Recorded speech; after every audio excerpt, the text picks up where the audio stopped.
think the captain's gonna show up, Lynch? Oh, he'll show up, all right. Got any doubts? Look. Captain!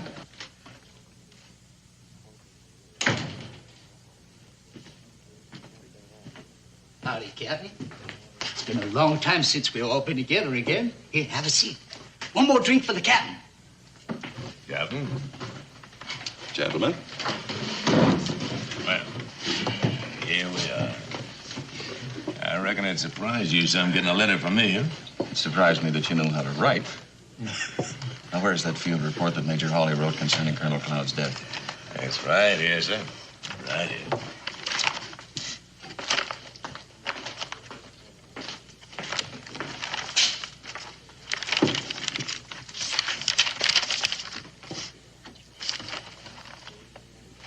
Looks authentic. You can bet on that. I took it off the major just after he went and got himself shot. Poor fella dying like that before he had a chance to deliver it. And the funny thing is, I forgot I even had it till I saw that book the colonel's widow wrote about him being such a hero. It was then it came to me. Maybe the colonel's widow would pay a lot of money just to keep him a hero. Well, that's where you're wrong. I know the lady. She might be shocked to learn how he really died, but she would see all of you hang before she'd agree to pay any blackmail. Oh, I don't think we're gonna have any problems with you acting as a go-between, Captain. Especially with you being such a well-respected man in the community. She'd see me hang, too. Captain, you disappoint me. You got no way of knowing just what she's gonna do. Look, we gone to a lot of trouble. We rode a long way. We aim to get paid. I reckon you just better go ahead and give it a try. Will you let me finish? When I got your letter, I started thinking, and I have a better idea. Keep talking, Captain. I don't care how you do it as long as we get paid. 2 days from now, the colonel's body is being shipped to Philadelphia to lie in state in a national shrine. Because I served under him, I've been chosen to escort the body. That's real touching. What are you getting at? Well, now, if the body were to get lost along the way, I'm sure the family would be glad to pay for its return.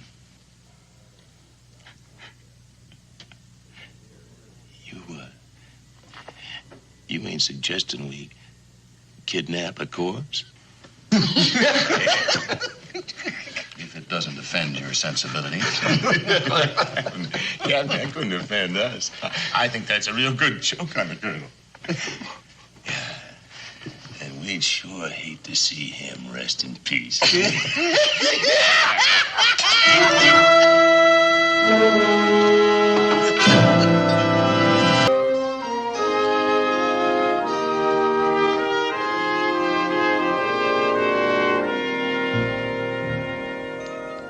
You know, it only seems like yesterday when you were just a little bitty tyke, hanging on to your mother's skirts. And now, here you are, all grown up, and on your way to a school for young gentlemen in Philadelphia. That's Becky's idea. She figured it was time he was exposed to civilization. Well, offhand, I'd say he isn't too happy about it. Well, I wouldn't exactly call him overjoyed about having to wear that suit. It's a sissy suit. Oh, I wouldn't say that. I think you look real fine in it. And it's a sissy school. There ain't anything else I need to learn. Well, now, Israel, I think you've already lost that argument to your mother. You might as well make up your mind to that. I ain't gonna like it, and I ain't gonna like any of the sissies that go to it. I'll bet on that. But you know, that feeling will all go away. Why, I can remember when I first left home. Bet you can remember too, Daniel. Yep, I can remember. I don't know who it's harder on when it's time to go, the parents or the children. You know, I'm surprised you didn't bring Becky along. Long trip. I had some business with Ben Franklin in Philadelphia, so I got elected.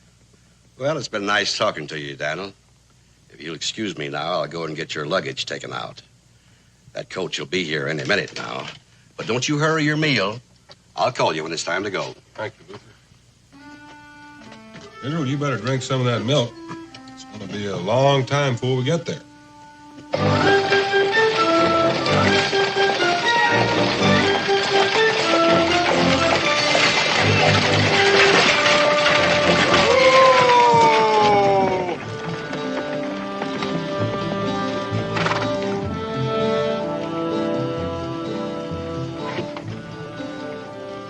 Looks like you've gone in the undertaking business, Gabe. Looks that way. Somebody from around here? No, got on board late yesterday at Haleyville, going all the way to Philadelphia. Well, at least you've got cool weather for the trip.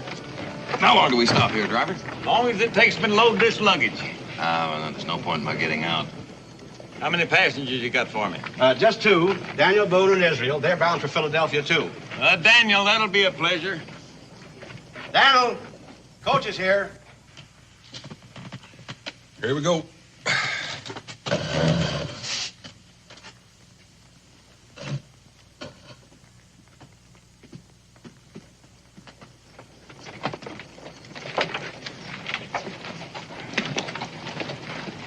Good morning, young man. Since we're traveling together, let me introduce myself. I know that you're Mr. Boone. My name is Harris. Logan Harris. Glad to know you, Mr. Harris. This is my son, Israel. My pleasure, Israel. Glad to have your company. It's a dull trip traveling alone.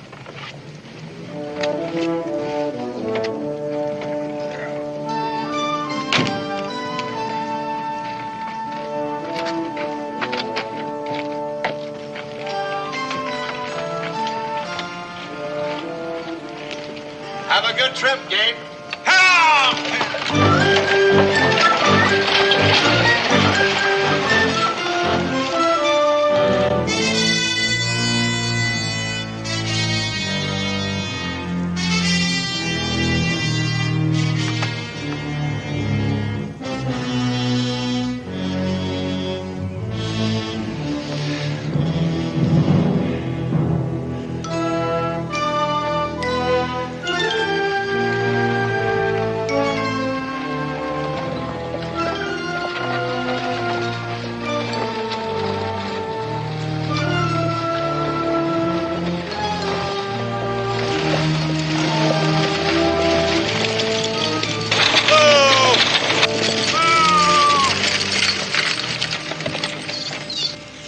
Well, you sure are a welcome sight.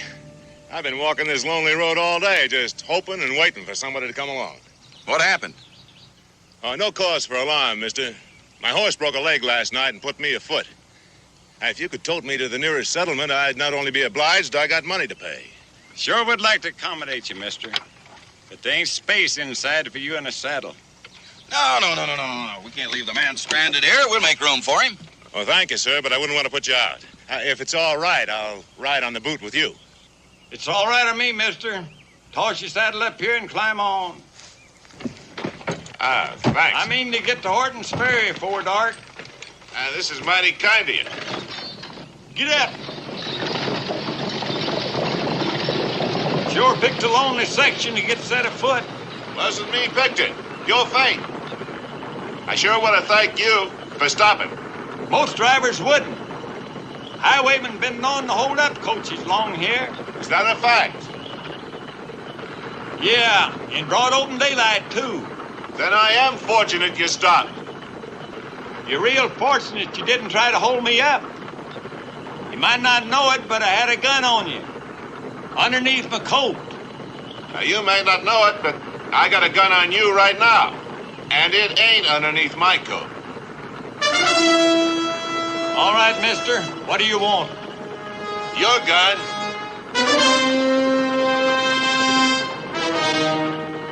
Thank you.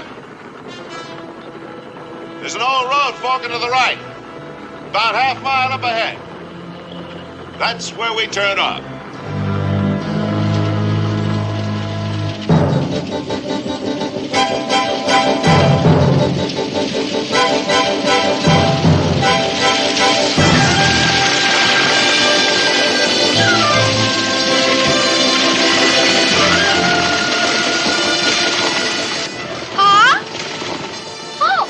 Turning off the road. What does that Gabe think he's doing?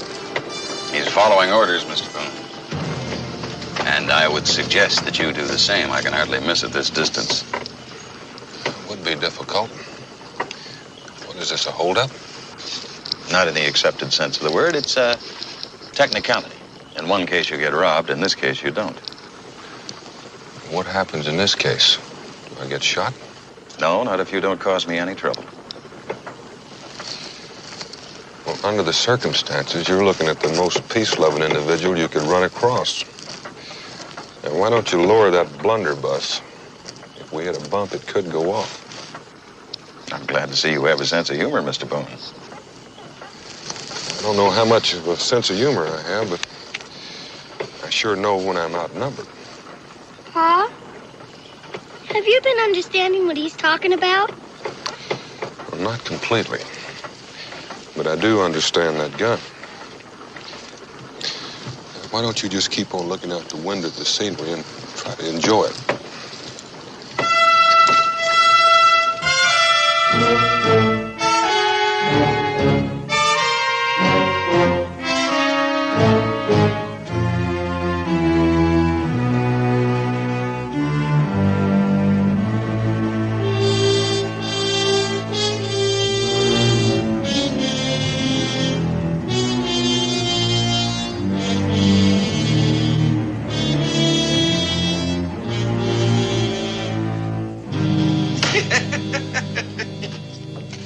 I bluffed you again.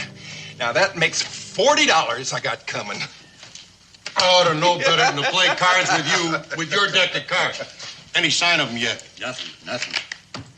You know, I don't like it. What don't you like? If nothing went wrong, that coach should have been here by this time. Now, you heard me tell Lynch not to try to take that coach alone. He ain't alone.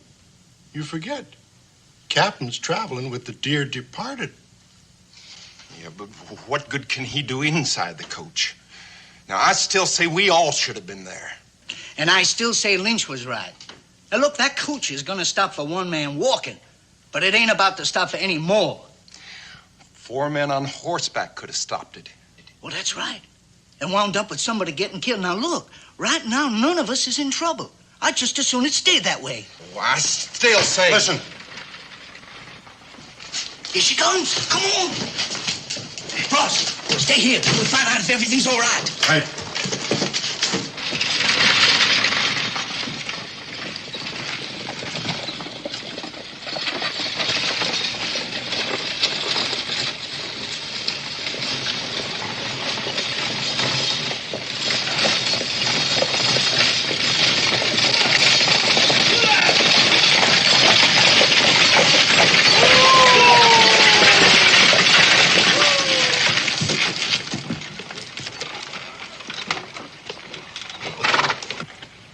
Driver, down from there.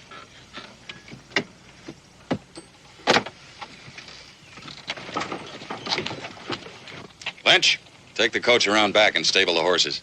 Yes, sir.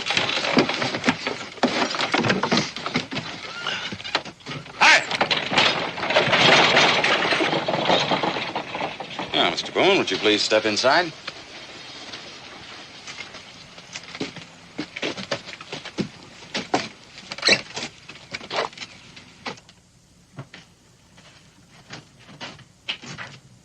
Glad you got here, Captain. We were beginning to get worried. Frost. Look like you're planning on staying here very long. Only until morning, if everything goes well. Captain, should we tie him up? Well, you might tie the driver. I don't think Mr. Boone would jeopardize the safety of his son. I wouldn't do anything to cause harm to that boy. That's right. Gabe's an old friend. He wouldn't do anything to put Israel in danger any more than I would. Very well, I'll take your word for it. Make yourselves comfortable, gentlemen. We won't be doing anything till it gets dark. Light a fire, Timbo. Yes, sir.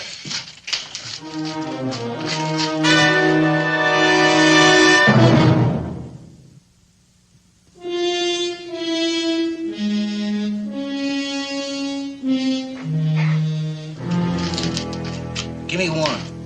That's good.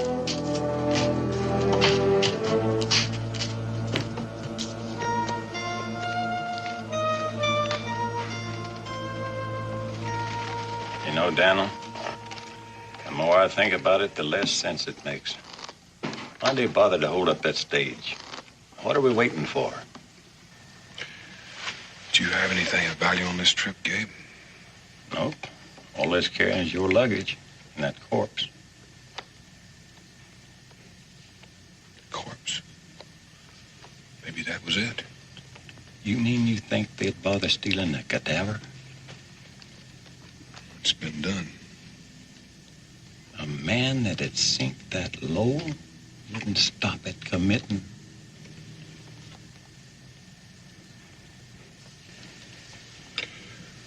ahead and say it, Gabe. May as well just sleep. Well, you know what I mean anyway.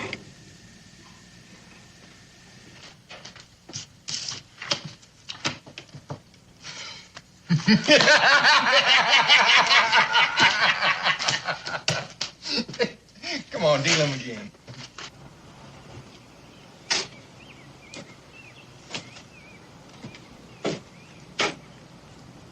I reckon nobody's missed that coach yet. Else we'd had visitors for it. Why should anybody miss it? Wasn't due at the next stop till dark. Yeah, ain't too long till dark now. You figure they'll come looking for us then? No, not before morning. We'll be gone shortly after that. Go tell Mr. Boone I want to talk to him. Well, what do you want him for? He's going to collect the ransom for us. I've been meaning to talk to you about that, Captain. Just where is the money and how do we go about getting it? Now, if I were to tell you that, Lynch, you'd probably shoot me in the back and try to get it for yourself, wouldn't you? Captain, you sound like you don't trust me. I don't. Now go and get him. You do trust him, huh? As long as we have his boy. I don't know. You can still figure some way to double-cross us. No, I'm sure Boone is much too intelligent for that. Now go and bring him out here, please. Yes, sir, Captain, sir.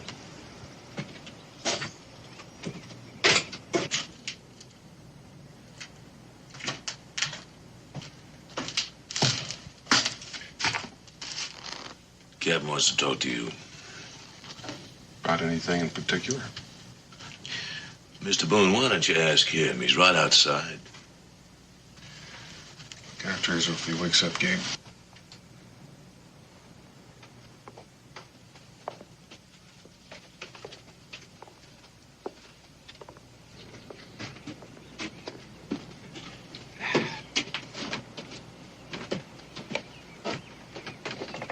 You wanted to see me about something?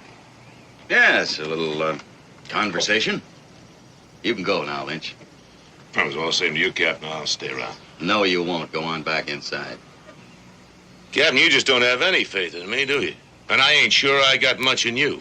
Well, that's unfortunate because right now you don't have any choice. Yeah. Sit down, Mr. Boone. Perhaps you'd care to join me in a drink. No, thank you. If you wish. However, there's no reason you can't be seated.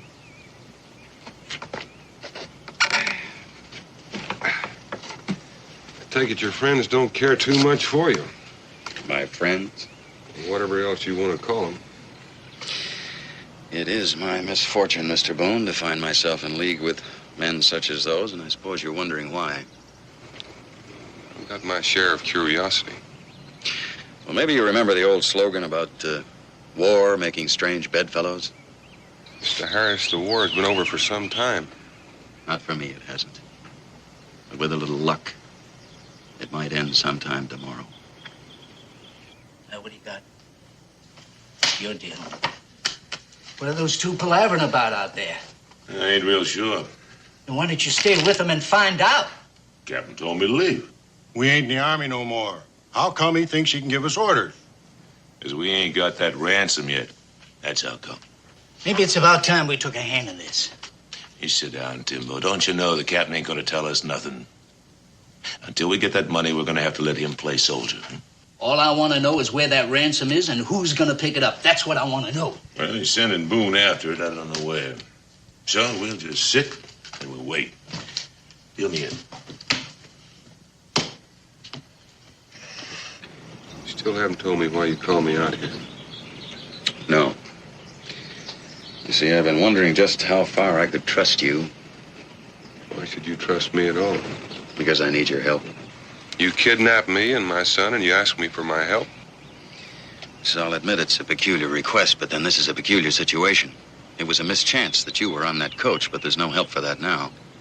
However, it does entitle you to an explanation. Have you ever heard of a Colonel Martin Vincent Cloud? Some sort of war hero, wasn't he? That's the way the Army's record reads.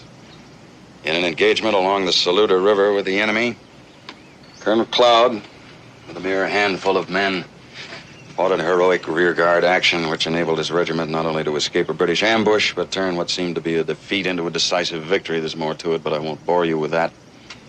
You seem to know the record pretty well. I ought to. I'm the one who wrote it. The only trouble is there's not a word of truth in it. The truth, Mr. Boone, is that Colonel Cloud was a glory hunter, a drunk, and a coward. I served under him, so did Lynch and Timbo and those other two men. There were 5 of us left when he was killed, and the British did not shoot him, Mr. Boone. He killed himself on the field of battle after getting most of his command completely annihilated. Well, why did you falsify the record? Respect. Respect for his family. It didn't seem very important at the time. A few words on a piece of paper. The only trouble is that the colonel's widow wrote a book about it, and Lynch got a hold of that book. And he also has the field report written by the colonel's adjutant, Major Hawley, who was also killed. And, Mrs. Cloud is a very wealthy woman.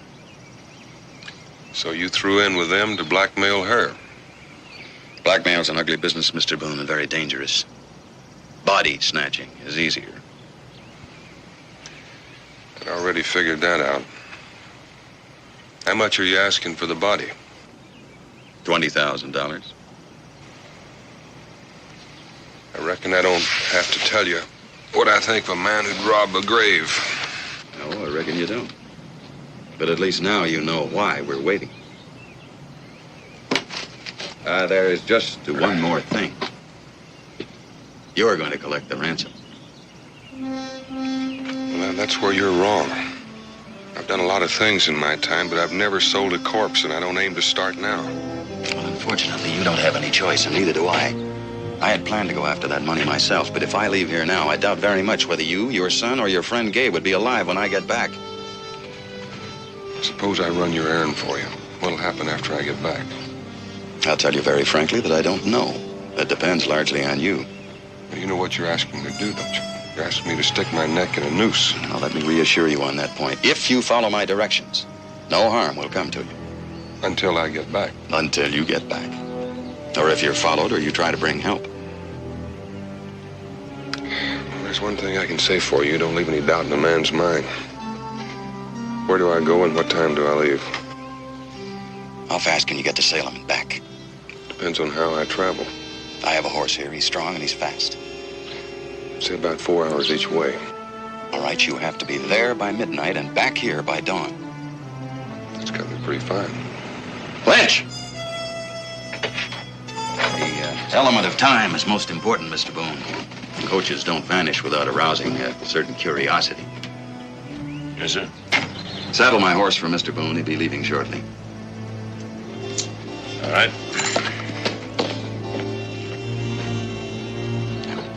Listen to me carefully.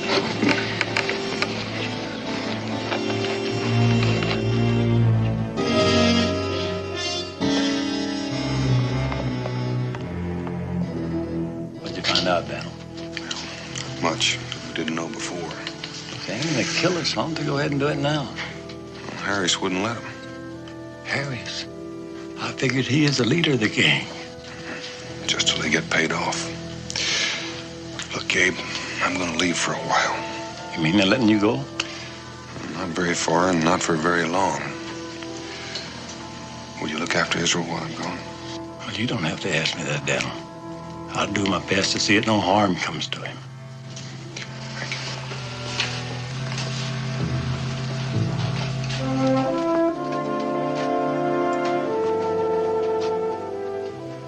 Israel? Pa? Right here, son.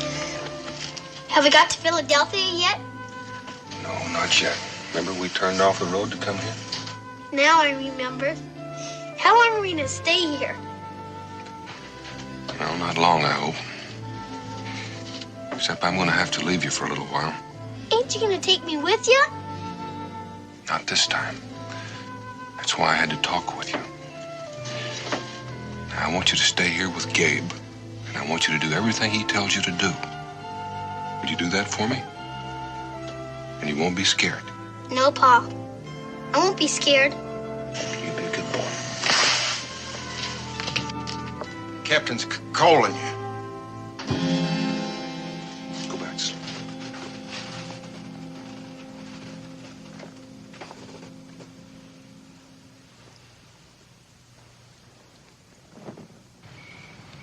Captain, I want you to remember, if Boone don't come back with that money, we're going to hold you responsible. You'll bring it back.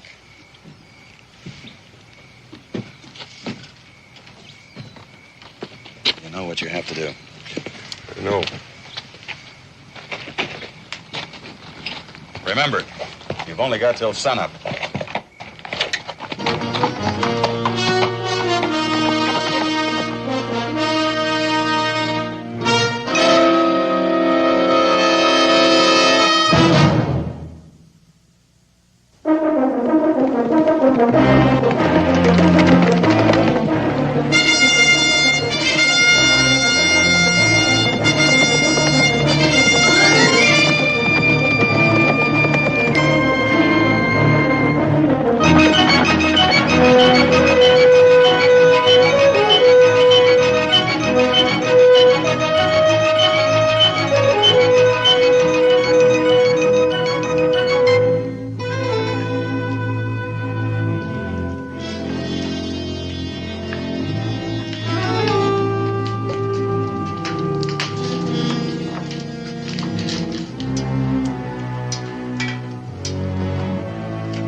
Some supper. I thought perhaps the boy might be hungry. Go ahead, Israel. The rest of them are eating it, so I reckon it ain't been poisoned. Thank you. Well, that's spoken like a little gentleman. And I must say that you're dressed like a gentleman, too. I may be little, but I ain't a gentleman. And I ain't gonna be one either. School or no school. Seems as though I've blundered on a rather touchy subject. You mind if I sit down? I find the time passes faster if you have someone to talk to. I'd figure you'd be more comfortable at the other side of the room. Well, those four? I'd rather sit where I can keep an eye on them. I know how you feel, mister. Sit down if you mind to. Don't see it could do us any harm. Thank you. Do you know where my pa went? Yes, Israel, I know. He's coming back, ain't he? Yes, he is coming back. Nobody's gonna hurt him, are they? I give you my word, Israel, that no harm will come to him while he's gone. Do you believe him, Gabe? Well, I don't know why, but I reckon I do. Now, eat your supper, Israel. Thank you for your vote of confidence. Well, I wouldn't call it confidence. It's mostly because I can't figure where you fit into this. Don't try, Gabe. You'll only get more confused.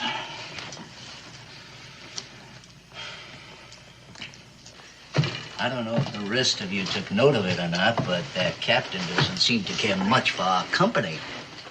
I don't recollect he ever did. That's what I mean.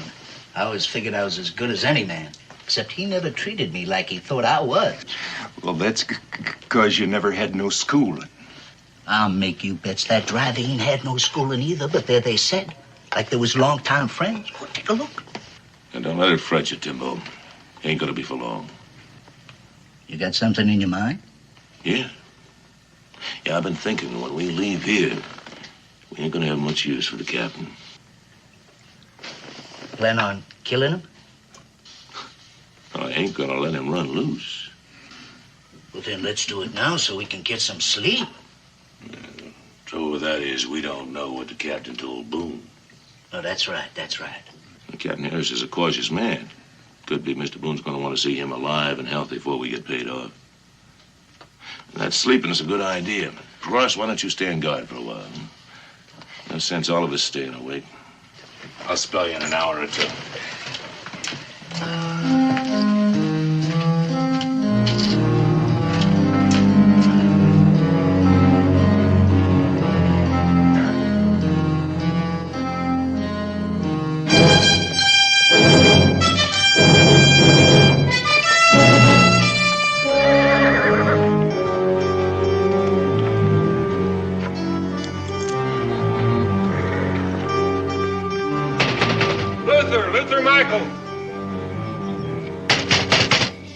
Luther!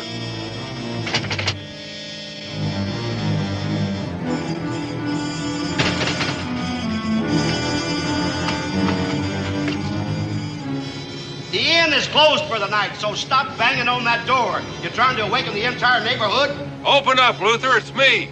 Daniel, what in tarnation are you doing back here? You're supposed to be part way to Philadelphia. Are you going to open up, or do I have to kick the door down? Be right down.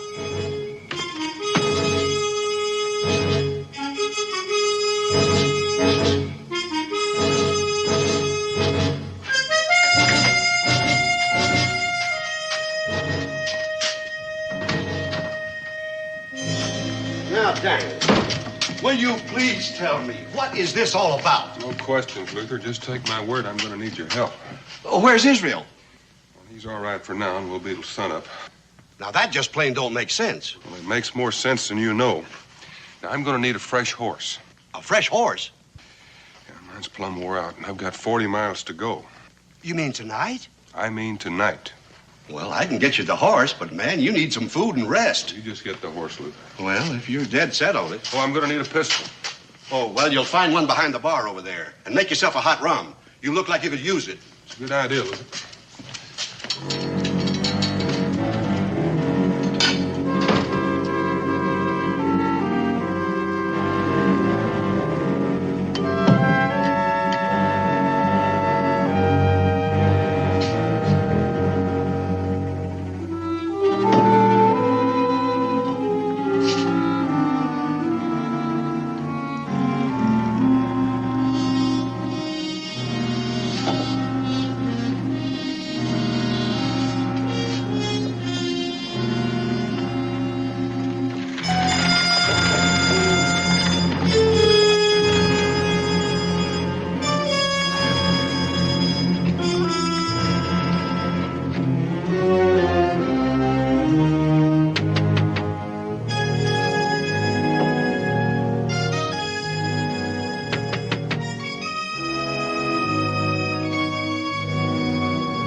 Beg your pardon, sir.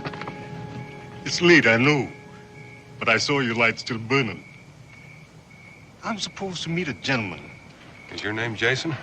Yes, sir. Then I'm to say that Mr. Logan sent me. Those are the words, sir. Now, if you'll come with me, I'll get you what you came for.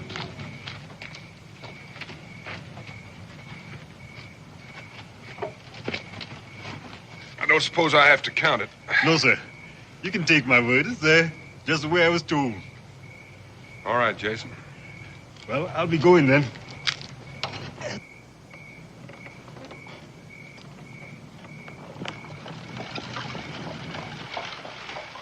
Daniel, who's that?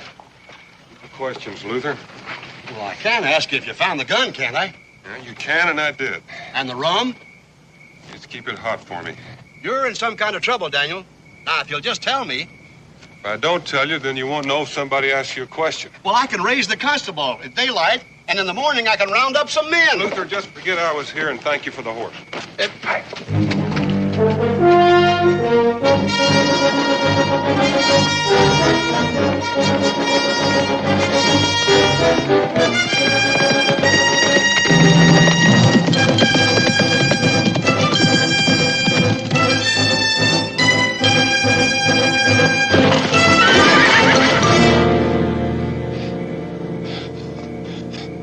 Easy, boy. Easy.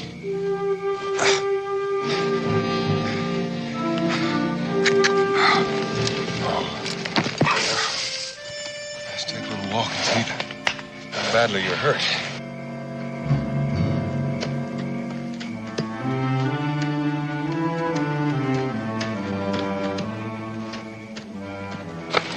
It's not your fault, boy. Looks like you've got us in a mess of trouble.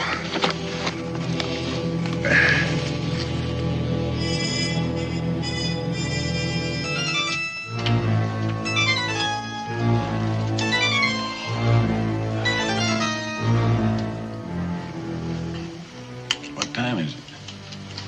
It's almost 3. Monday daylight in an hour or so. Oh, whether I'm glad or sorry. Sure tired of this waiting. Keep wondering what's going to happen. I wish I could tell you, Gabe.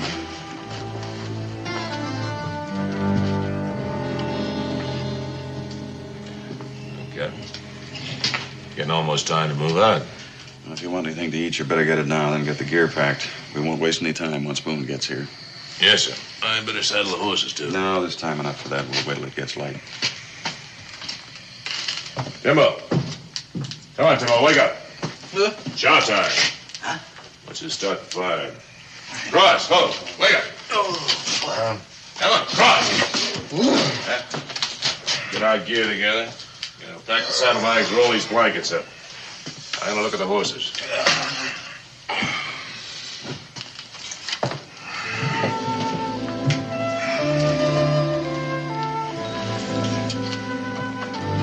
Has my pa come back yet, Gabe? No, he's not come back yet. He's not due till sunrise. I'll let you know. You go back to sleep. Go on, go back to sleep.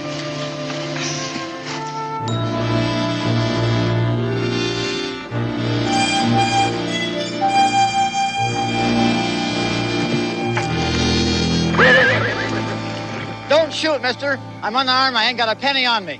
Well, this is no holdup. All I want to do is trade horses with you. Trade horses?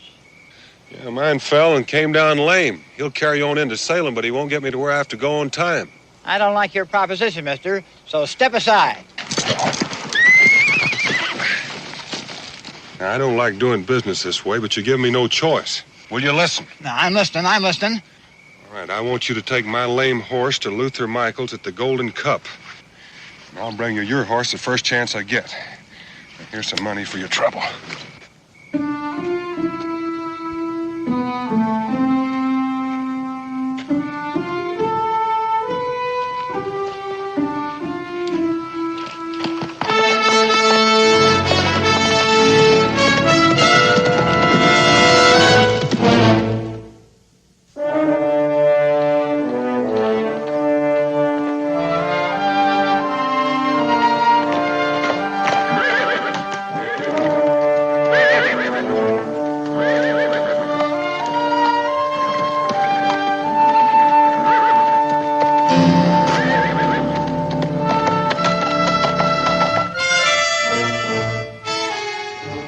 Timbo. Look.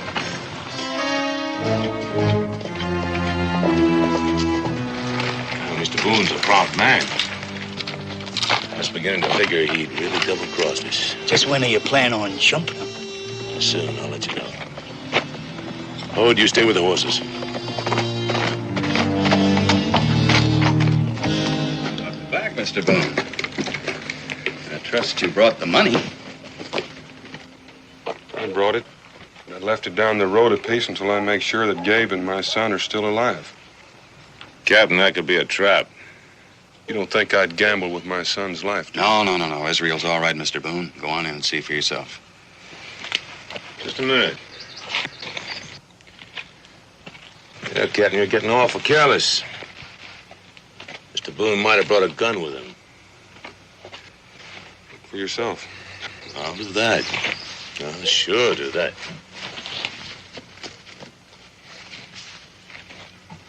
All right, go on.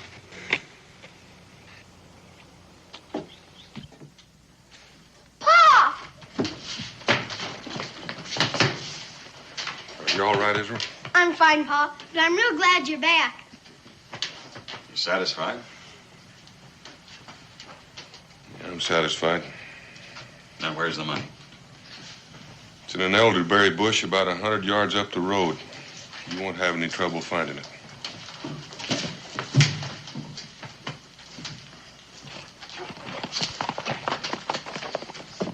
What are you gonna do, Daniel? I don't know, Gabe, until the time comes. Israel, no matter what, I want you to stay put. Do you understand? No matter what. I understand, Pa. Anything I can do? Well, you stay here, Gabe. Israel may need all the help he can get before we're done.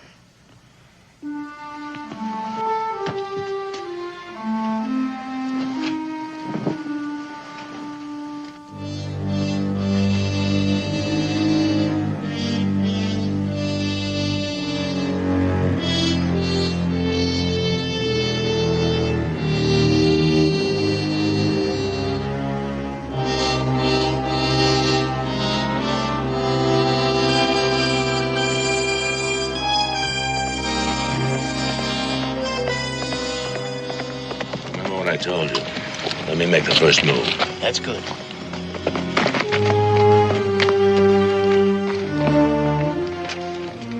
All right, this is what you wanted.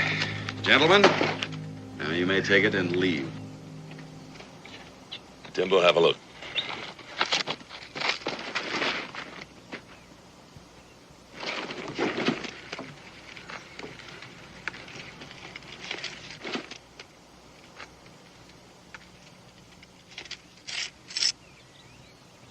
All there? Sure looks like it. And it sure feels like it. You satisfied? No. No, not complete. You got what you wanted. What else am I supposed to do? What about the others? That, Mr. Lynch, is my affair. Captain. Turn around.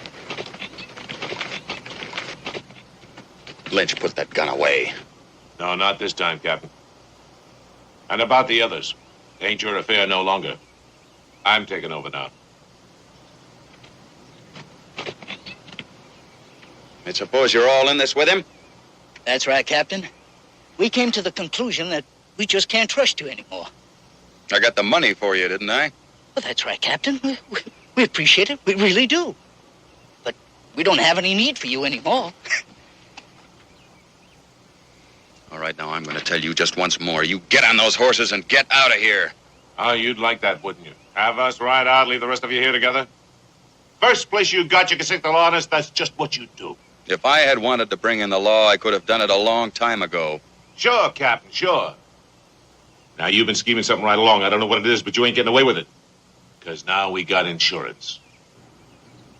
What? We aim to take Mr. Boone's boy with us. Just in case you aim to follow. If anyone of you so much as lays a hand on that boy, I will kill you, Lynch. No, Captain, no, you won't kill me, because I'm going to kill you first. Now, you've been giving orders long enough. You've been kicking me around like I was a dog, and I've been taking it because of that money. You're the only one who knew where to get it. Though things are different now, Captain. I don't need you no more. Hogue, get his gun.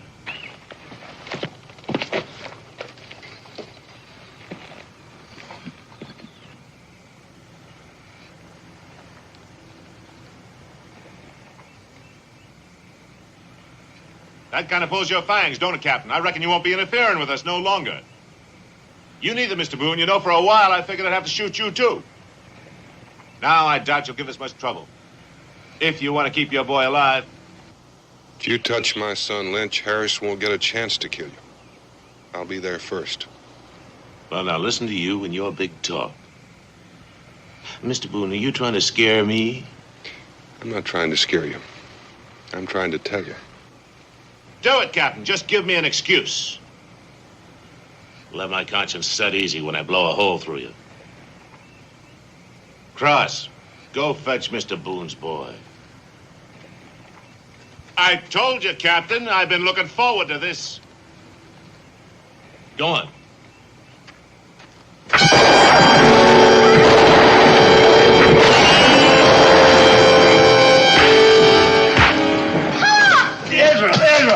You stay here. That's my pa. I gotta help him. You'll only get yourself hurt and you'll hurt me. Now, your pa's gonna be all right.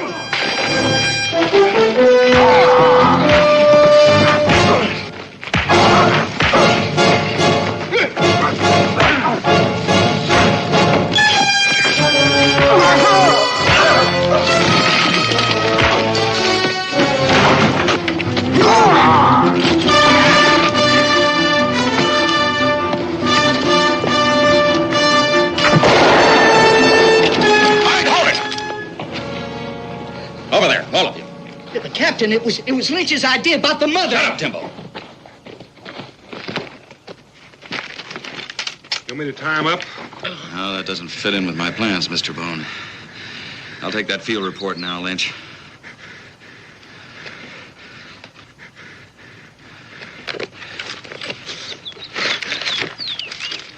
All right, now get over there.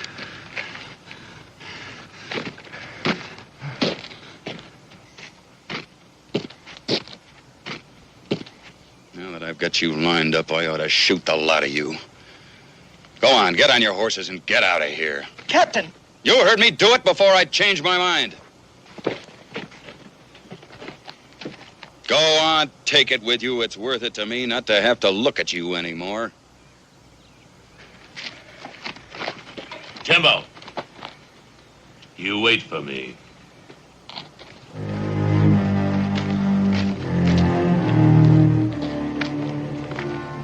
Really gonna let him go? Yeah, the chances are they'll all get greedy and kill each other anyway. Well, then why let him go? Because it's my $20,000, Mr. Boone. It's my privilege to do with it as I please. It so happens I don't agree. Oh, no, hold it. Nobody's come to any harm. Now, please don't make me shoot you. Now, let me have it.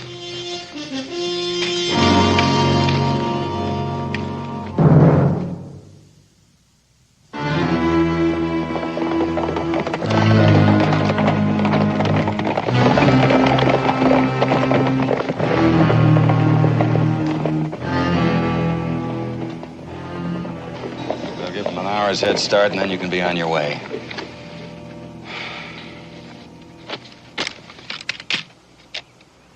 I owe you my life, Mr. Boone.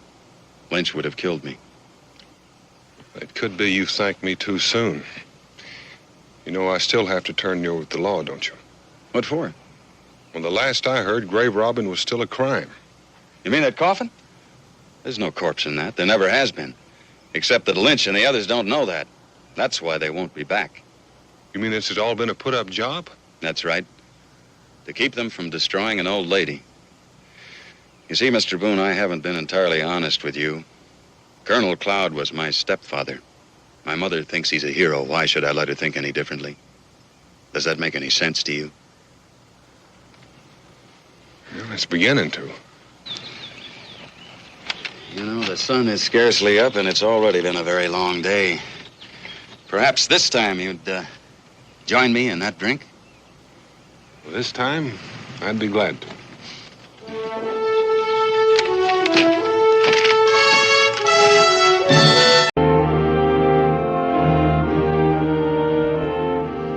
And be assured, Mr. Boone, if it was your intention to fire my imagination with your glowing account of the beauties of Kentucky, you have succeeded admirably. The prospect of resolving the land grant issue for the valiant men who served under me, coupled with a lifetime ambition to travel the trail you have blazed, prompts me to make plans for an immediate personal tour of inspection. Mr. President, as the man responsible for your safety and well-being, I not only disapprove of this journey, I wondered how long it would take you to explode, Colonel. Confound it, sir. How many times must you be reminded that the chief executive of these not true United States has inherited a large collection of enemies? 3 attempts were made to assassinate you before the inauguration. 2 have been tried since.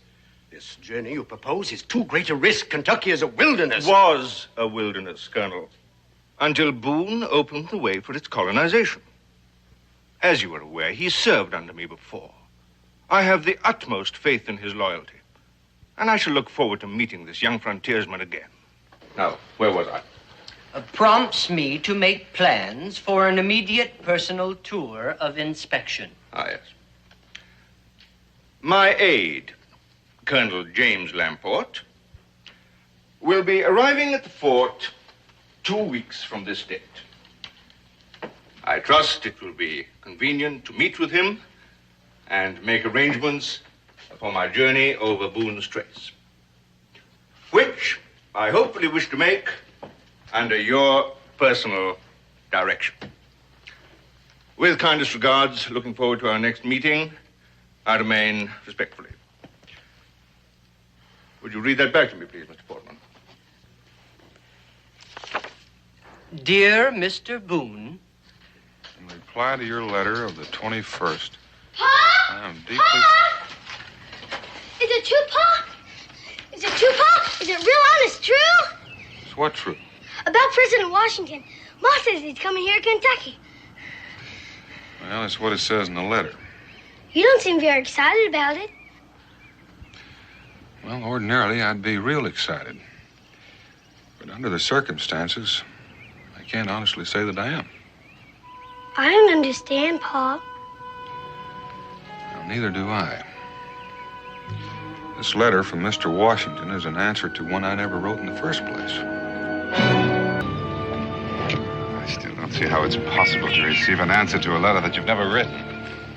From the President of the United States. It's the first thing I'm going to ask Colonel Lamport when I see him. Supposing he doesn't have an answer. I'll just keep on going till I get to Mr. Washington himself. I don't like this, Daniel. I don't like it either. That's why I came looking for you. How many people know about this letter? Well, everybody in Boonesboro, except they don't know what's in it. Only Becky and the children know. What does Becky make of it? About as much as you and I do. Either somebody made a mistake. Or somebody didn't. Well, either way, the president's dependent on me. But you're not even sure that he's the one who wrote the letter. That signature could be a forgery. Well, the courier's credentials were in order. It was closed with the official seal. Well, those could be forged, too. This whole thing could be a trap. A ruse to lure you on some fool's errand. I thought about that, too.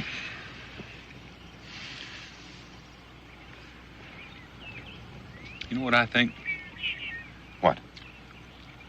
This fish is much too salty. And you should know by now. You've already eaten 6. Thank you.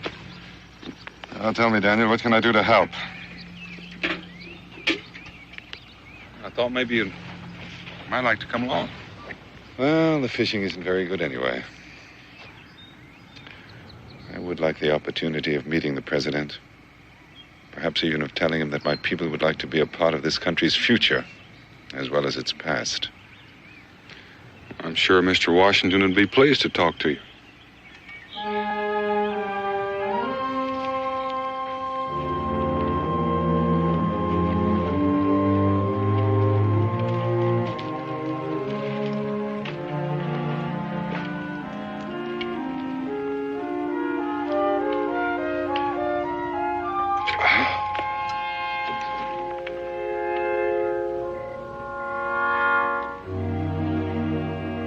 Your turn, Daniel. I'll get the water.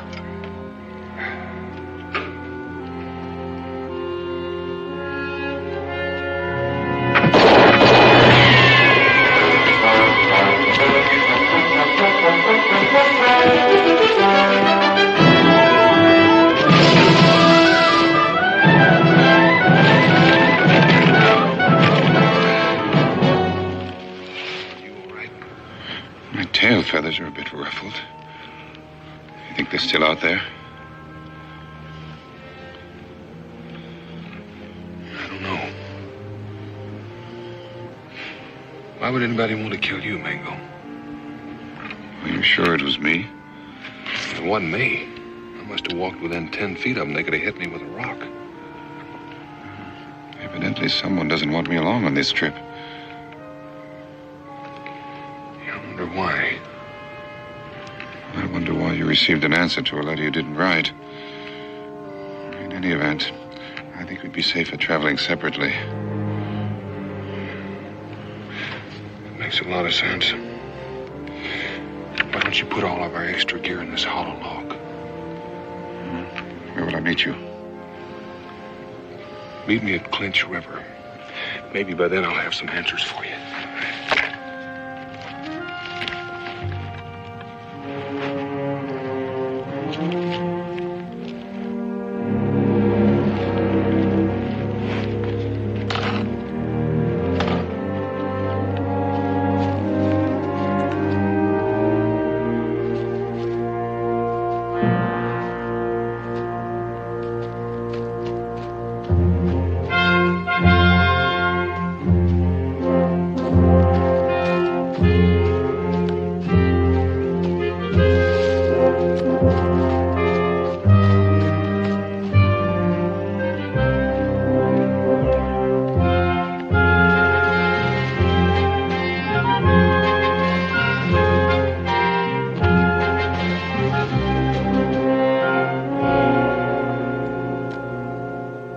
I can't understand it, Colonel. It just doesn't make good sense to me. It may to you, but All I know is I didn't write that letter to Mr. Washington. It does make sense, Mr. Boone. I should have known about it all along, except that up to now, I've had no reason to doubt the authenticity of your letter. I don't follow you. I warned the president not even to consider leaving New York. But, as usual, he paid no attention. He can be a very stubborn man. I reckon it's lucky for the rest of us he is. Otherwise, we could have lost the war. Well, I'll tell him you said that, Mr. Boone. I'm sure it'll please him. But it isn't really an answer to our problem. I'm not sure I know what our problem is. Sir, isn't it quite obvious? There isn't a doubt in my mind that we're face to face with one more plot to assassinate Mr. Washington. You mean it's been tried before? Yes, several times. Oh, naturally, it's been kept quiet, but there is a certain group of men who seem almost dedicated to taking Mr. Washington's life. I can't imagine anybody wanting to kill George Washington. Loyalty, Mr. Boone, is a strange thing. There are people who think we still owe allegiance to the British. Do you know who any of these men are? Unfortunately, no. But the heads of this group are very clever men. That's why the president's letter was sent in your name. They are well aware of his interest in land grants for veterans and his fascination for the wilderness. They figured quite correctly that a letter from Daniel Boone would be delivered to the president in person. That's the part that doesn't seem real smart to me. They had to figure that the president would get suspicious when he found out I didn't write the letter. Well, they probably aren't aware of the president's personal affection for you. They failed to anticipate he'd answer the letter in person, and that is our good fortune. Yeah, I reckon it is. Now that you know what's going on, you can get on back to New York and make sure Mr. Washington stays put. On the contrary, Mr. Boone, the trip will take place as planned. Well, isn't that kind of like setting the president up as a target of a turkey shoot? You mean you don't see it? These people have no way of knowing that you got an answer to a letter you never wrote. They'll carry on just as planned. And that's our opportunity to destroy them once and forever. Seems like a pretty good chance to get the president shot, too. You don't think I'll take that risk? Mr. Washington won't be in the president's carriage. He'll be safely guarded at Mount Vernon, but only you and I will know that. Orderly! Have my horse saddled and brought around to the gate as soon as possible. Yes, sir. You will forgive my haste, Mr. Boone, but there are details to be taken care of, and I'll need your help. Speaking of help, Colonel, I've got a friend who knows the country as only an Indian can. His name is Mingo, mother Cherokee Indian, father British, educated at Oxford. You seem to know a lot about me and my friends, Colonel. Most important part of my job. Well, maybe you can tell me why somebody tried to kill Mingo on the way here. He was traveling with you? Up to a point. Then I assume he knows of Mr. Washington's projected journey to Kentucky. They read the letter. That's most unfortunate, but I suppose it can't be helped. You have objections? Listen to me, Mr. Boone. One of the would-be assassins we took in a while back was a half-breed. Maybe that explains the attempt on Mingo's life. I don't like the word half-breed, Colonel. Neither do I, Mr. Boone. A man's origin has nothing to do with whether he's good or bad. We agree on that. But you can understand my hesitancy. Oh, I have no real objection, Mr. Boone. Only that I don't see his value on this preliminary trip. When the president does make the journey, his advice will be more than welcome. Mingo will be real pleased to hear that. What's this about a preliminary excursion? If you'll walk along with me, Mr. Boone, my horse should be ready by now.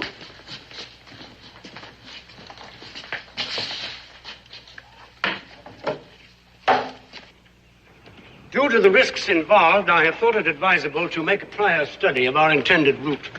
In order to accomplish that, I've added several new men to my staff. For security reasons, only one of them will make himself known to you. That man is already on his way to Clinch River to work with you on preparations for the president's safety. Until my arrival, he will be in charge, unless you object to that arrangement. Well, there's no objections, Colonel. It sort of works a little outside of my line anyway. Good. He'll need your help in choosing campsites and plotting danger points along the way. Places where the carriage might be forced to stop and face an ambush. Well, how will I find this man? He'll find you. Here's a copy of his orders. He'll give you the original to identify himself along with his other credentials. Well, what if he asks me for my credentials? I hardly think you'll need them, Mr. Boone. There's only one of you in all Kentucky, and if I may say so, you are rather unmistakable. Well, it's just one more question, Colonel. What if folks get curious about this trip? That possibility has already been considered. You'll simply be acting as a guide in a land survey. You have worked in that capacity before, I believe? Yes, sir. All right, then, until we meet again, a safe journey, Mr. Boone. Same to you, sir.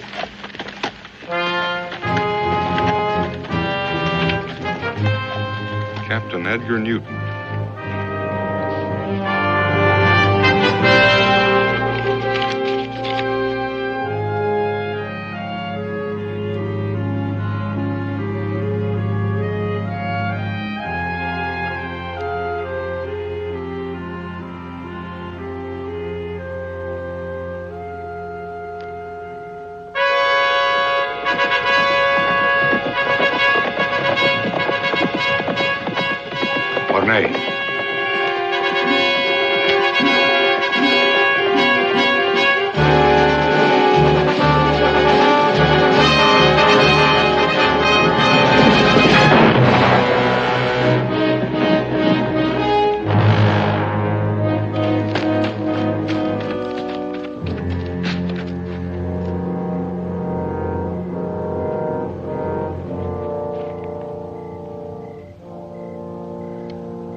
Credentials and a copy of his orders. Enough to convince Boone that he's dealing with the real Edgar Newton. May he rest in peace. Unless somebody in Clinch River knew him. Or knew Telford before. No. Newton came from up in New York State. Telford's been in England for the past 10 years. I don't think anyone will notice a substitution.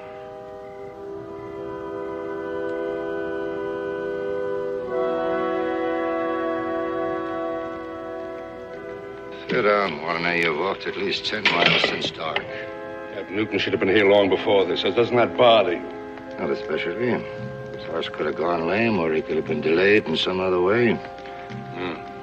Or we could have chosen the wrong spot for the rendezvous. Well, since it was the same in both orders, I don't think there's much chance of that now. Have another drink. You'll be alone. You seem to forget we have a schedule to keep, and there's been small allowance made for error. There might have been a change in plans. In that case... Allow me to congratulate you on your alertness, gentlemen. I could have killed you both easily. Give me a drink, John. At least I'm glad to see you both here on time. On time? We've been waiting here since noon. My horse apologizes. We've been traveling since morning. And we're not staying the night? No, Boone's due in Clinch River sometime tomorrow. I'm expected to meet him there. I'll saddle up then. No. The colonel thinks it's better we travel separately and meet as strangers.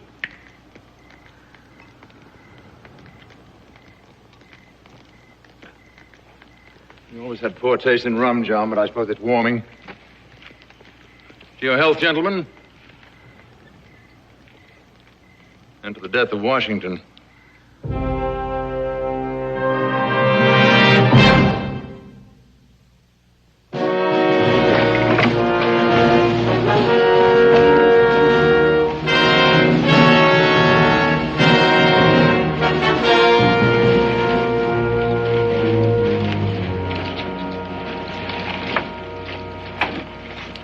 Looks like you've been riding a far piece, stranger. Riding hard. Far and too fast. Oh, you take care of my horse for me. Yes, sir. How long you plan on staying? Overnight at least. You look like you could use a rest. Is there an inn in town where I could get some decent food and lodging? Well, the Village Inn's just up the street. Ain't really decent, but it's the only place in town. Thank you. By the way, would you happen to know a man named Daniel Boone? Daniel? You are a stranger around here, mister. Reckon ain't anybody in the whole territory don't know him. Well, do you know if he's here in town? Well, I ain't seen him. He ain't a man you could overlook real easy. Thank you. I beg your pardon?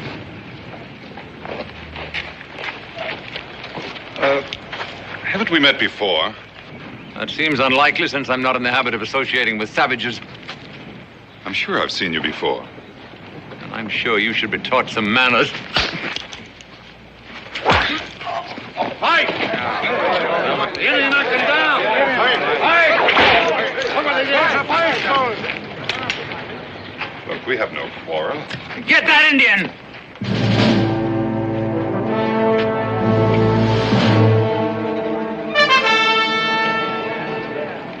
I'll teach you to insult a white man.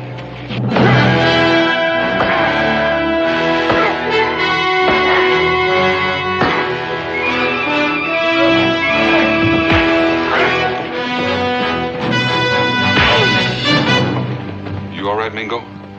No thanks to him. Would you like a free swing at him? That seems to be his style of fighting. Excuse me, sir. I think there's been a slight misunderstanding. You're sure of it? Now, you better get out of here, mister. He may not want to swing at you, but I'm real tempted. I believe I heard him call you Daniel. Your last name happened to be Boone? Could be. Afraid I owe you and your friend an apology, sir. This whole affair was entirely my fault. It's unfortunate we had to meet this way, but perhaps the whole incident can be forgotten. For our mutual advantage. My name is Edgar Newton. Edgar Newton? Since what we have to discuss is confidential, I would prefer to find somewhere more private. If you'll meet me tonight in the tap room, I'll be happy to show you a copy of my credentials and my orders. Perhaps that will suffice to convince you.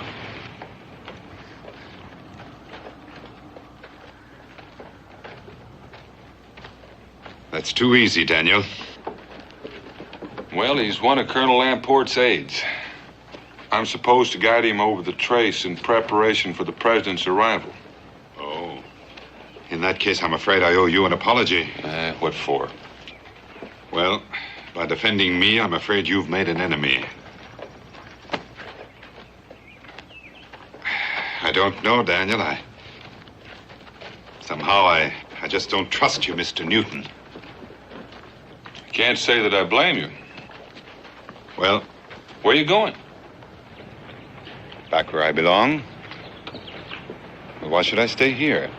Don't tell me I've been invited on your little scouting expedition.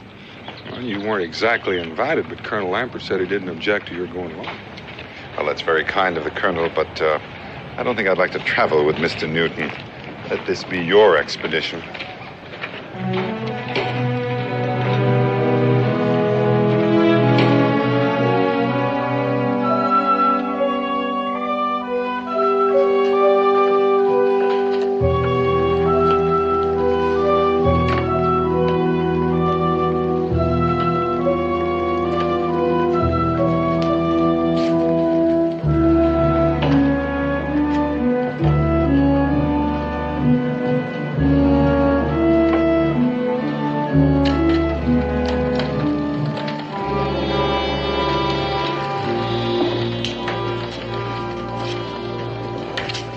Papers seem to be in order. At least that's one thing between us that's settled. Now, about this afternoon's unfortunate affair. I trust this won't affect your enthusiasm for this mission, Mr. Boone. I was asked to work with you. I don't have to like you. At least you're honest, I admire that. As long as you and I know where we stand, we can get along. But as for your savage friend... Mingo. Unfortunately, I don't like Indians. Very sound and personal reasons. I've apologized for what took place, but your friend appears to be a little arrogant. Before you go any further, Mr. Newton, I think you should know that Colonel Lamport has given his permission for Mingo to come along. Surely you can't be serious. I can't believe he'd trust the safety of the President of the United States to... You can believe it, Mr. Newton. I didn't even know the Colonel had been consulted on this matter, or that your Indian knew what our plans were. Well, in the circumstances, I suppose I'm compelled to respect the judgment of my superiors. I can't say I look forward with pleasure to traveling with your Mingo. Mr. Newton, he felt the same way about you. He's already gone. Gone? Gone where? Back to his tribe, maybe. Gone hunting, he didn't say. I'm not sure I like that. You're a hard man to please. First, you're unhappy because he's with us, and now you're unhappy because he's gone. This was supposed to be a secret mission, Mr. Boone. It appears it's no longer secret. You don't have to worry about Mingo. I'm going to turn in. I've arranged for horses and supplies. If it's agreeable to you, we'll leave at sunup. It's agreeable.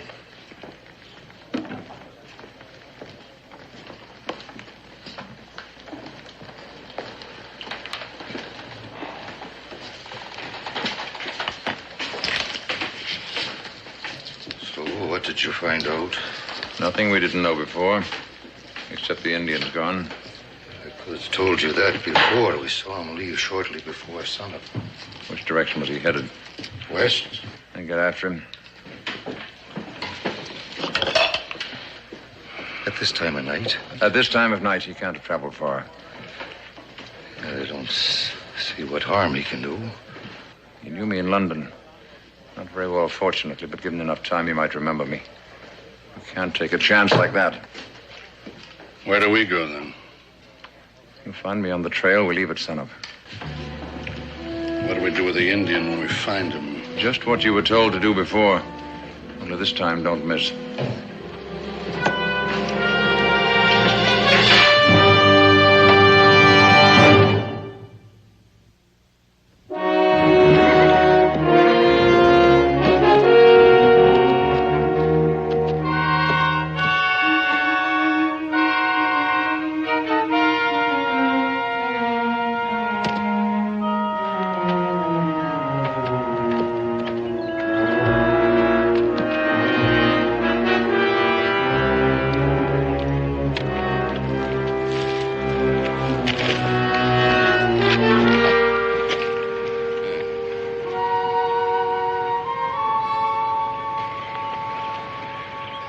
Sort of careless of him, isn't it?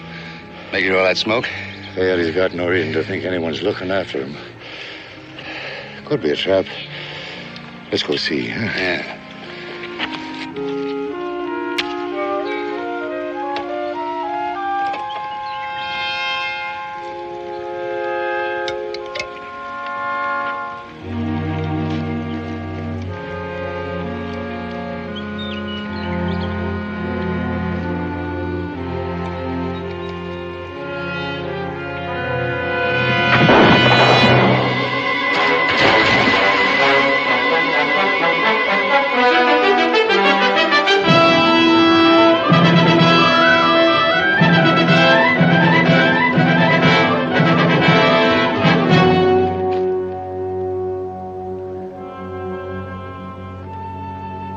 Are you sure you hit him?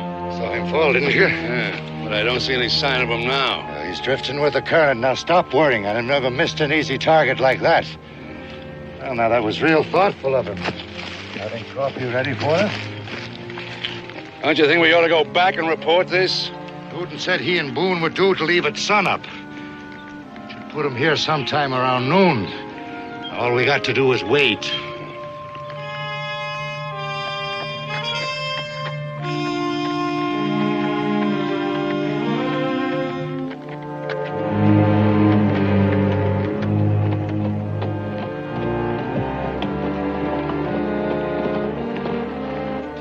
Roughly speaking, this is the beginning of the trace. One direction takes you into Charleston, the other through the Gap. Well, according to my chart, that puts us 65 or 70 miles from our destination. I'd say that was close. Are you sure the president's coach can travel this wilderness without getting trapped in swamp or underbrush? Well, it's not exactly a post road, but it's passable. How long do you think the trip will take? 2 days, fast traveling.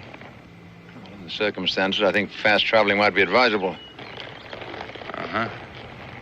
Our only problem is to find the places where he might be vulnerable to attack and to pick a campsite for an overnight stop. I'd be glad to mark those on a map. Save you trouble in taking the trip. There's no offense intended, Mr. Boone, but I prefer to see them for myself. I am responsible for their safety.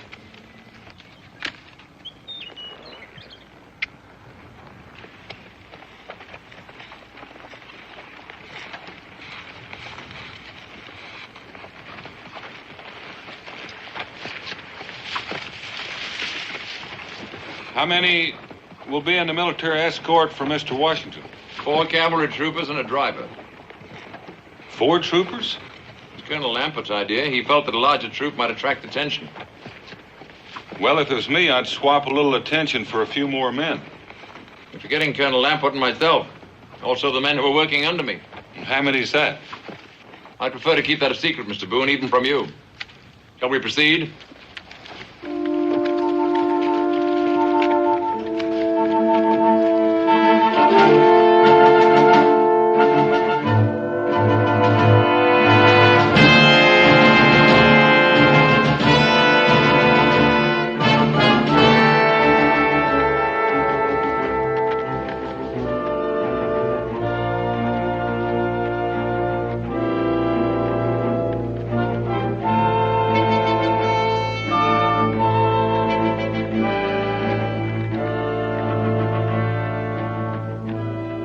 I know very little about assassination, Mr. Newton. But if I was going to ambush somebody on this trail, this is a spot I'd pick. Inclined to agree with you, Mr. Boone. All a man would have to do is push a rock up there, down on the road, and sit back and take pot shots at anything that moved. No room down here for a team to turn and run. How far does this road run through the gorge? Not more than a quarter of a mile. But that's far enough. You can rest assured, Mr. Boone, I'll keep this place in mind.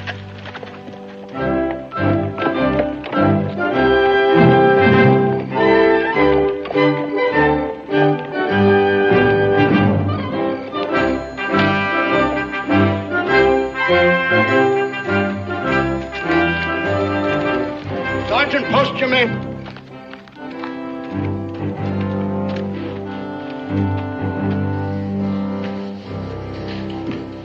Good evening, sir. Is there something I can do for you? Yes, have you a Captain Edgar Newton lodging here? I'm Colonel Lamport. Colonel, I've been expecting you. Captain Newton left at daybreak along with Daniel Boone. Ah, well, then I expect he gave you certain instructions prior to leaving. That he did, sir. He told me to clear the house and close the tap room for the night. There's no one here except me. Very good.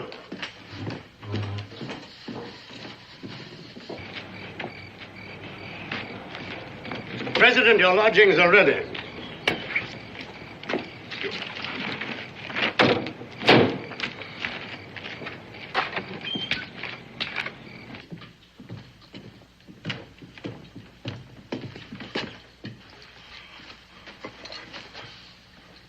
Stand at ease. General Washington. Oh, Mr. President, I never thought I'd have the honor. Colonel Lamport tells me you served under me throughout the war. It's always a pleasure to greet an old comrade at arms. I presume you have my lodgings ready? Oh, yes, sir. I'll dine in my rooms. It would be my pleasure if you join me, Colonel. I'm afraid I must ask to be excused, sir. I'd planned to ride ahead and join Captain Newton. I'm anxious to see that he's taken all necessary precautions. I'm flattered by your solicitude for my safety, Colonel. You really deserve a rest. But then you never were one to take your duties lightly. Thank you, sir. Then I'll join you tomorrow somewhere along the trace. Very well. Convey my best regards to Mr. Boone. Say I look forward to our meeting. Yes, sir. Good night. And now, my genial host. If you'll follow me, sir.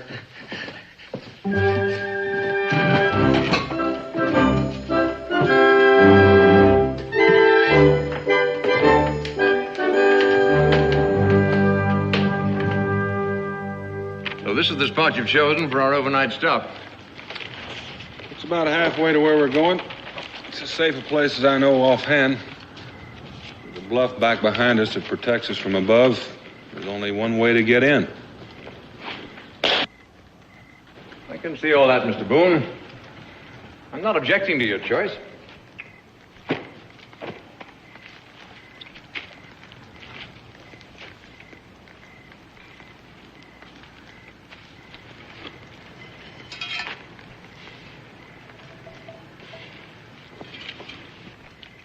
Expecting someone?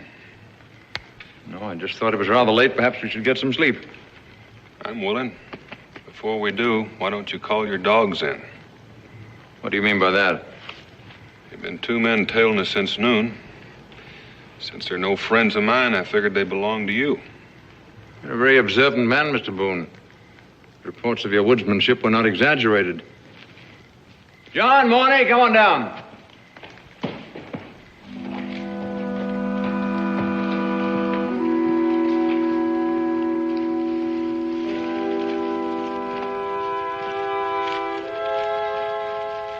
Just an added precaution. If something happened to me, there'd be someone else to carry on. I'd like you to meet my two trusted aides. This is the great Daniel Boone. We've met. That we have. Mr. Boone has been suspicious of me for some time. Tie him up, John. Mingo was right about you after all. He said he thought you two had met before. I was afraid he'd recognize me. That's why I tried to kill him yesterday. I trust you caught up with the Indian this time. Early this morning. There's no cause for worry now. We had to be eliminated, Mr. Boone. He knew too much. I hate to interfere with your pleasure.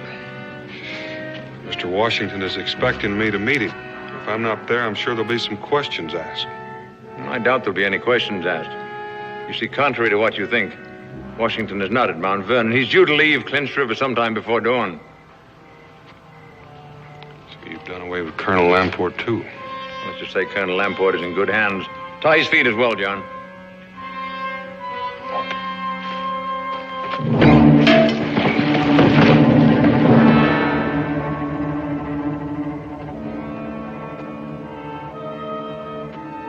I don't think he'll cause us any further trouble. Tie him up, John, and I suggest this time you gag him. I don't think anyone will be traveling this road tonight, but we can't afford to take chances. You're not leaving. For the present, yes. It's important that the stage is set properly. Tomorrow he'll be found at the scene of the assassination, having died bravely in the defense of Washington. I'll bring up the horses, won't he? I'm sure you prefer to die a hero, Mr. Boone. It'll be my pleasure to give you that opportunity.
See, they got you, too.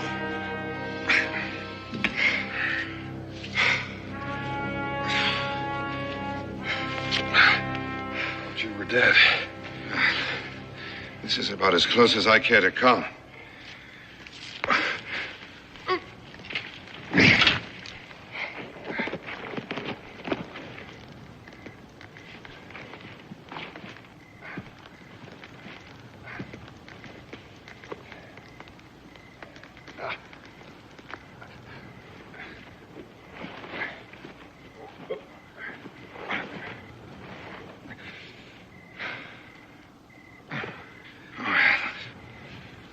How long you been traveling?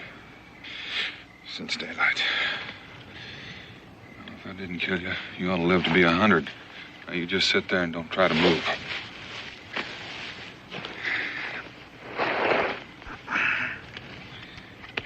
What does all this mean, Daniel?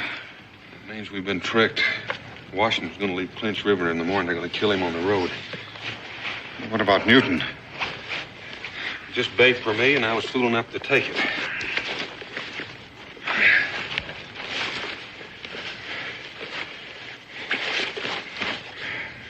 If you, Newton likes clean shirts and brandy. How many were involved in the conspiracy? Well, there's Newton. 2 more that I know of. They're the ones that ambushed you. There's probably more. Washington has 4 troopers in his escort. It's all my fault. I never should have lost my temper and left you. If I had stayed, sooner or later I would have remembered Newton, and we would have been on our guard. You remember him? Yes, now that it's too late. I met him at the Royal Military Academy in London. And his name wasn't Newton then. Here, take a sip on this.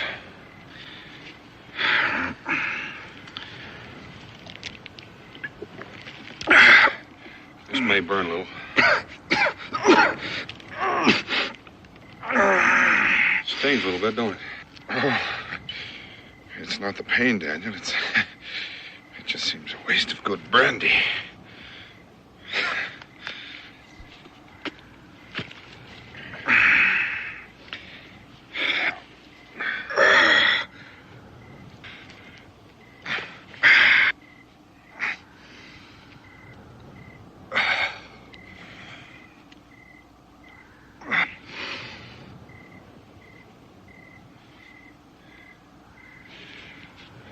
I'll hold you till I get back. Get back? From where? Lynch River. I've got to stop that coach. Well, that's almost 30 miles from here. You better hurry, Daniel. The sun will be up in a few hours. Where is this ambush to take place?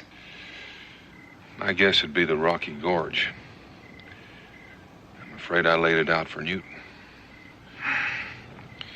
There's not much time. Don't waste any more time here with me. I'll be fine.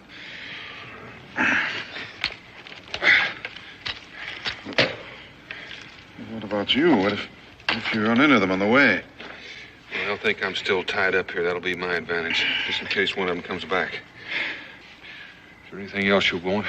I just want you to be on your way, Daniel.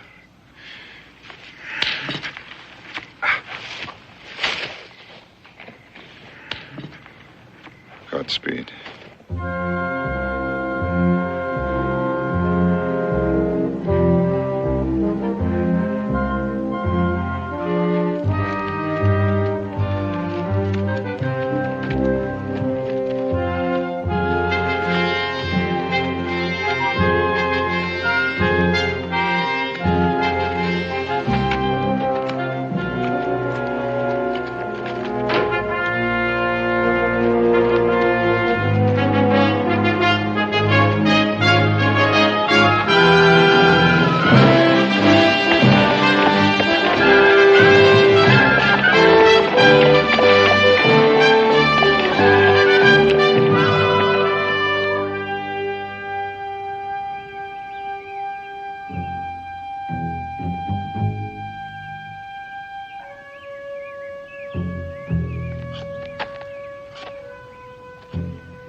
Stop toying with that confounded knife. You're getting on my nerves. I beg your pardon. It's not every day I wait around to murder a president. Man's got to get used to that. And I object to your use of the word murder. Call it anything you want. It all comes down to the same thing.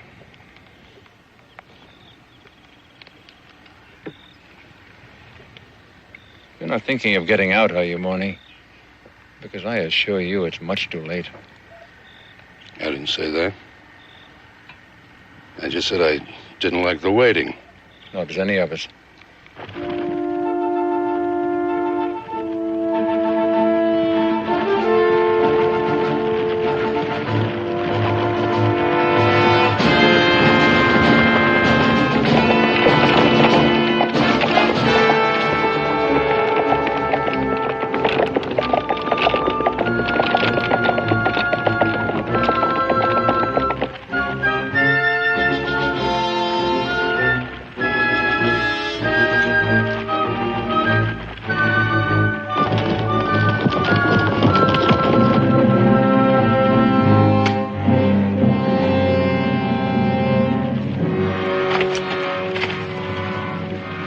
They're coming. How far away? I make it about a mile. You and Morny better get to your posts. Yes, sir. Now, to shoot straight, we want those two advance guards down, and don't block the road too soon.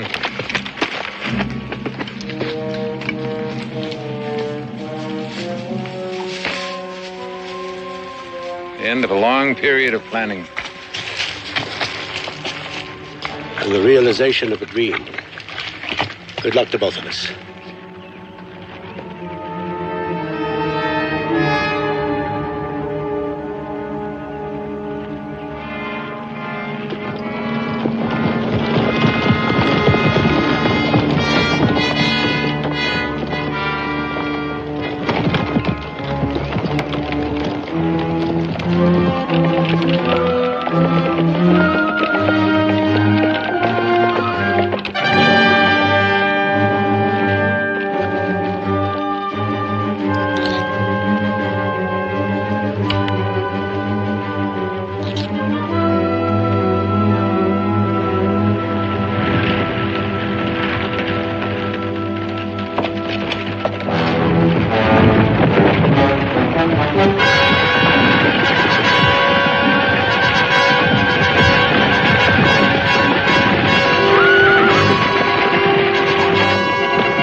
not alone on that, Daniel.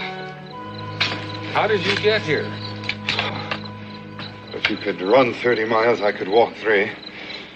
The President, I trust he's safe. If you think you can walk a few feet further, you might ask him. He's standing right over there by the coach.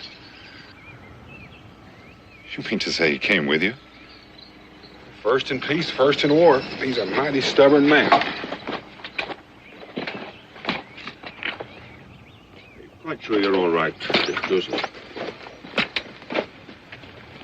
My congratulations, Mr. Boone, to you and your friend. And my eternal gratitude. I owe my life to both of you. I reckon the whole country owes its life to you, sir. No more than to the other men who fought and died for it. Well, now, it seems I shall be seeing Kentucky after all. Yes, sir. Your friend seems to be wounded, Mr. Boone. Would you both consent to completing the journey in my carriage as my guests? Mingo, you wanted to powwow with the President. Here's your chance. Thank you, Mr. President. I think I'd better stay and do what has to be done. I'll join you later on, sir. Very well.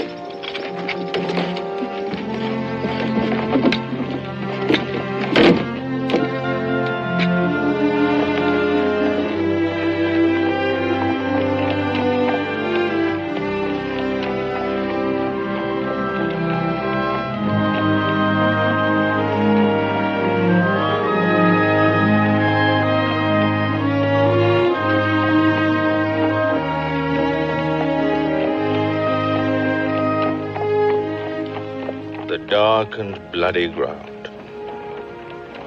What a harsh phrase for such a peaceful countryside. The land has seen much fighting, and will see much more before there's an end to it. But there will be an end to it. Not in my lifetime, perhaps not in yours. Someday there'll be an end to this bloodshed. How do the Cherokee feel about it, Mingo? The Cherokee are a proud race, Mr. President. At first, they fought against the whites. But our chief is a wise man. He no longer lives in dreams, but he's learned to live with reality. He knows that we must live together in peace or forever be driven from our lands. The choice is obvious. And tragic, in a way. But there's no help for that. If all the tribes felt as you do, the problem would be simpler. Many lives that will be forfeit could be saved. It has ever been thus. And ever will be. The country is young. There is nowhere to go but to the west. Perhaps someday we'll even cross the Mississippi and move on to the westward from there. The people will fight. As long as man is greedy and the land offers wealth, there will be fighting. But enough of this. I came here to see if this country is suitable for land grants and to enjoy myself during my brief stay. There'll be grief enough when I return without borrowing from the future. You know, I envy you and your friend Daniel. Envy? Us? I envy you your freedom, your leisure, your time for hunting, fishing, for enjoying your life. I wish I could share it with you. Even for a few days? Even for a few days. I think that might be arranged, Mr. President. I was on a fishing trip when I started this journey. The fish is still there. It's a splendid way to see the country. An excellent idea, Mingo. I should have thought of it myself. Now, that's one promise I intend to hold you to.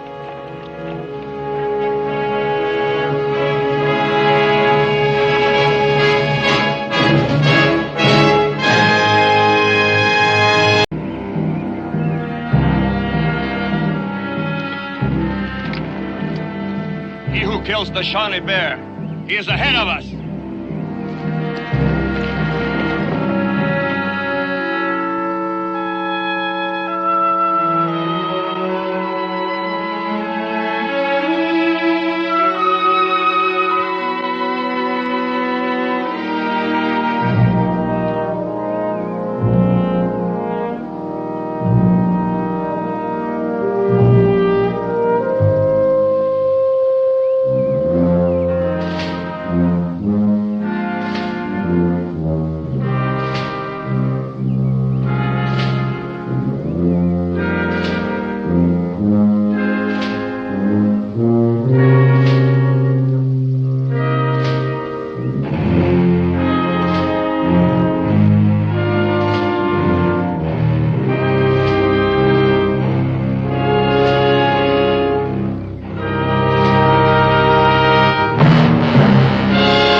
I'll be you, Donald.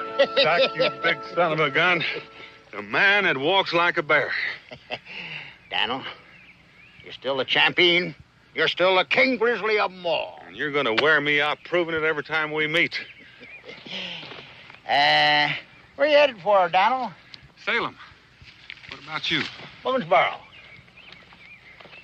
You know, I got me there the biggest grizzly skin you ever seen.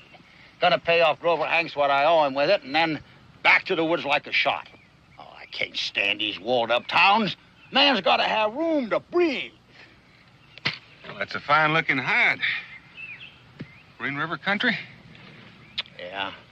You know them grizzlies back there still scared of Big Zack? I know that's Shawnee country. As I recall, you killed a Shawnee last spring while you was guiding that Stubbs party into Boonesboro. And maybe it wasn't such a good idea to go back into that country. Well, you know me, Donald. I'm a hunter of bears. And when I hunt them there grizzlies, I act like one of them myself. Why, them bears wasn't even a mite suspicious of me. They just look at me and they say, now ain't he a real handsome old bear? You know, if I can fool them grizzlies, I ain't scared of no Shawnees. Why, them Indians didn't even always around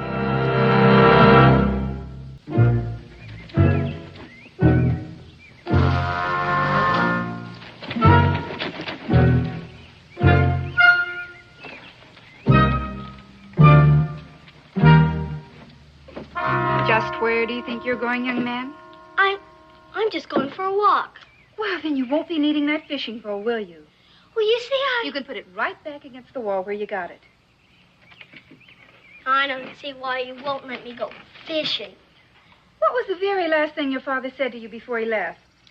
Not to go near the river unless someone else is with you. Well? Well, I wasn't going to go close to it. Just close enough to drop the hook in the water. Well, I don't think that's exactly what your father meant, do you? I never asked him. Well, you'll just have to take my word for it, won't you? Yes, ma'am. Mother, you wouldn't like to go fishing with me, would you? Not today, honey. Well, Mrs. Seitz is ill, and I promised to drop in on her. Maybe tomorrow. Will that be all right? I suppose so. But what will I do until then? Now, it seems to me that you've spent years finding some way to entertain yourself. That's when I was little. Now that I'm growing up, it's harder to find things to do. That always has been one of the problems of old age.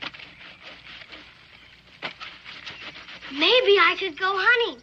Pa didn't say nothing about that, did he? Can I, Ma? I suppose so. If you don't go too far and if you're home by supper time. Gee, thanks, Ma!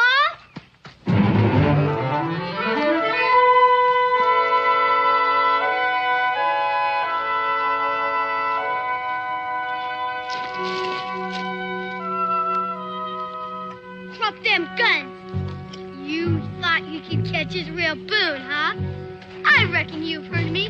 I'm famous in these here woods. I'm the second best Injun fire.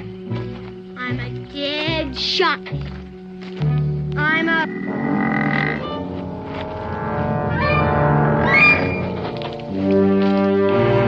Hey, stop Israel! It's me, Big Zack! Hey, Israel! What'd you catch this time, Israel? Choctaws, Shawnees, Creeks, or just plain little old mosquitoes? Where did you come from, Zack? Where you going? Whoa, boy, whoa, whoa, whoa. I haven't seen you for months. Well, you're coming at me like a bolt of lightning. Now, about your pa. He's gone to Salem. Yeah, I know that. I met him in the woods. He done give me a message for you. Oh? Don't get in no trouble. Don't go hunting no make-believe Injuns. Well, the cub sure has growed. Left in a itty-bitty thing, and now look at him near onto a man. Oh, feel that muscle. You're going to be a great wrestler, just like your pa. You know, 10 days after your christening, I saw you squirming there in your ma's arms, and I said that there cub's going to have the strongest headlock in the whole frontier. You gonna take me hunting this time, Zack? For grizzlies like you promised? Well, yeah, but you know the bear I'm thinking of, well, he ain't quite grown up to size yet. You know, them little things, they got to take a little time to grow. Come on, boy, climb up there. Come on, up you go. That's it. There's a bearskin up there, grizzly bearskin. Gonna take it over to Grover Hank, and then I'm gonna go pay my respects to your ma. How's it feel, boy, to be riding the biggest grizzly of them all? Great. All right, boy, let's go.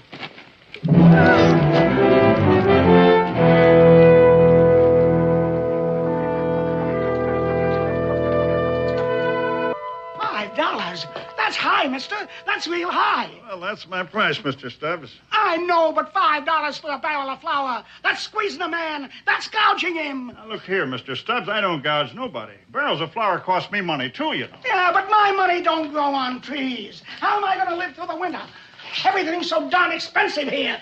I was a blasted fool for coming out in the first place. I think I'll pack up and get out. Oh, calm down, calm down. You need credit, I'll give you credit. That don't make no difference. I still feel like I'm being robbed blind. Now, you see here, Mr. Stubbs. I charge fair. I don't steal nobody's money. No? Well, it sure looks like you got your eyes on mine. Grover Hanks, you old horse. Zach, the wild man from out of the woods. Big Zach. Well, now, if it ain't Mr. Stubbs. Now, you look here.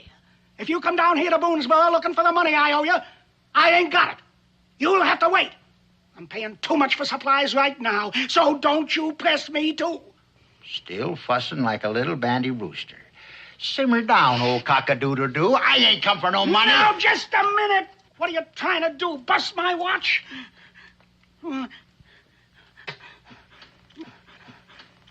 I guess it's all right. But there's one thing sure. I ain't got no time for fools.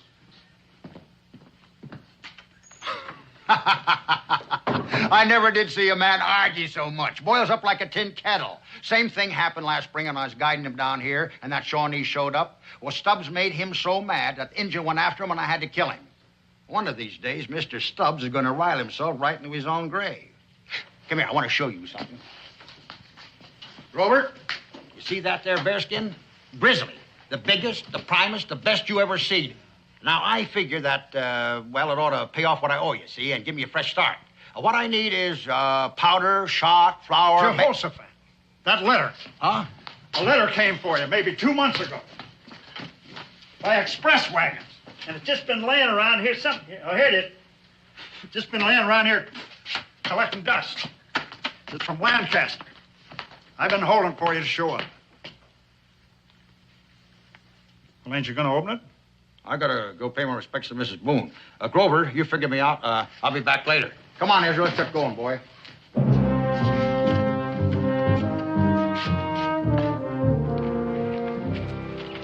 I thought we was gonna see our mom. Oh, pretty soon, Israel, pretty soon. Gotta take care of this thing first. Come on, boy, sit down. You know, Israel, when it comes to hunting, grizzly bears, wilderness, I understand all them things real good. But I don't understand anything so mysterious as reading and writing. Well, of course, I got my pride, too. I didn't want them boys back at Grover's to know I can't read a line. I gotta get me a friend to read me these here words. You and me have been friends for a real long time, ain't we, Israel? Sure we have. Well, then, you tell me what this is. It's from your sister in Lancaster. Go ahead, read it. Dear Brother Zachariah, you never met my husband, but he was a good man. And 2 weeks ago, he died. And all he left me and the children was a few dollars that won't last. Zach, I need money bad.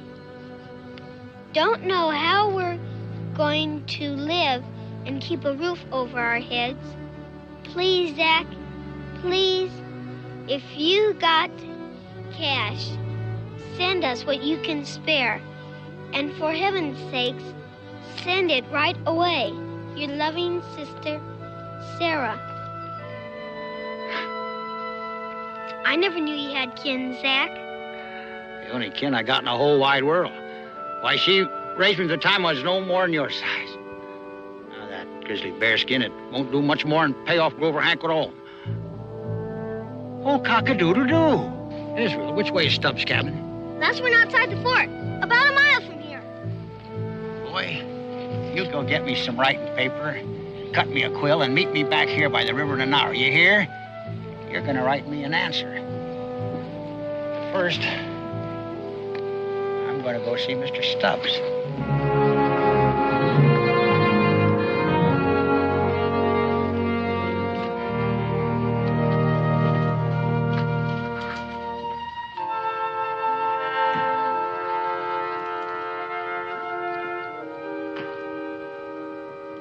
Israel, what on earth are you doing now? Just getting some things I need. Well, I thought you were out in the woods hunting. I was, but I got something more important to do. Well, if I'm not being too curious, would you mind telling me what you intend doing with the pen and paper? I'm going to write a real important letter. Oh, is that so? Yes, ma'am. Well, if you'd like to tell me about it, maybe I could help you with it. I'd like to, Mom, but I can't. Why? Because I gave my word. Pa always says a man shouldn't go back on his word. Your father's absolutely right. Guess I shouldn't be so curious. It's not that I'm mine, Ma. It's just that I got this friend. Oh? And he's just got to get this letter wrote. Except he doesn't know how to write. I see. Only he's got his pride. And he don't want no one to know he didn't go to school. So he asked me to write it for him, if I didn't tell who he was. I think I understand, son. That's all right, ain't it? Of course it is. And you ain't mad at me? On the contrary, I'm proud of you. Very proud. But you better hurry along now. You don't want to keep your friend waiting. Israel? Be careful, Israel, and don't spill that ink. And hurry home. I'll have supper ready for you.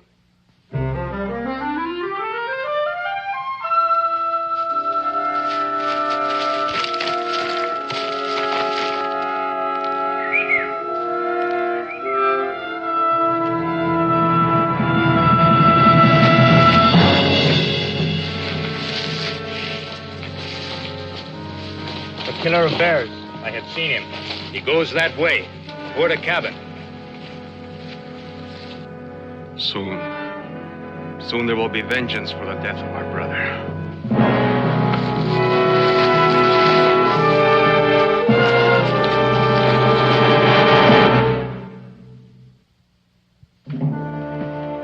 I guided you all the way down from Virginia. I saved your life. I even killed a wild Shawnee for you. $50. I need it real bad, and Stubbs, you owe me $50. But we had an agreement that I'd pay you in the spring. What little money I've got now, I want to keep till then. I knew as soon as you walked in that store, you were going to ask me for money. I need cash. That doesn't make any difference. I need it, too. And I can't wait till next spring. Look, you've been living in those woods so long you don't know what you're doing anyway. You're beginning to think like a savage. You going to give me my money? An agreement's an agreement. But that money's mine. I never said it wasn't, but I got to live through the winter. You don't give me that money, I take that money. What are you going to do now? I'm only looking for my money. But that's stealing, man. That's stealing. Oh, always arguing. Only tell me what's mine. You have to ransack my house this way. You have to go. You have no Will right you to please get out of my way?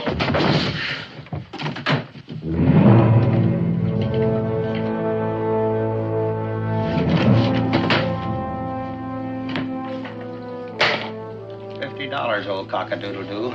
That's all I'm taking. Just what's mine.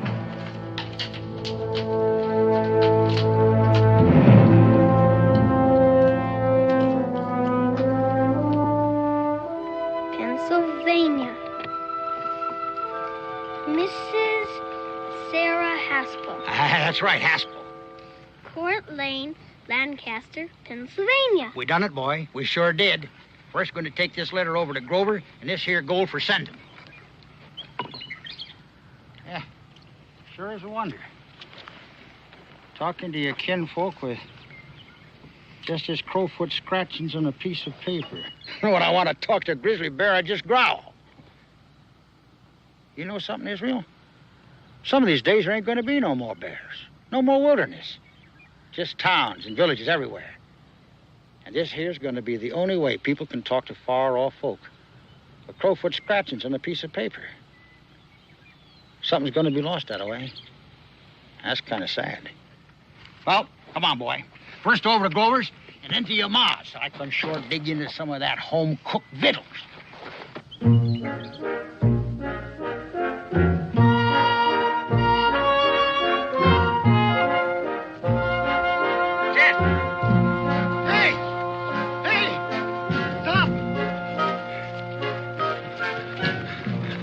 Killing. There's been a killing. What? Stubbs. Henry Stubbs. He's dead. He's lying there in front of his cabin. Blood all around. I never seen such a killing. Like done by somebody wild and savage. Stubbs? You said Stubbs? Man, you're lying. Well, I ain't lying. I seen him. He's dead. Let me go. I gotta tell him in Boonesboro.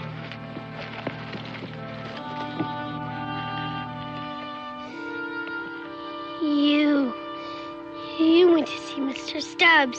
Israel. And I wrote your letter for you. Listen, boy. You killed him. You killed Mr. Stubbs.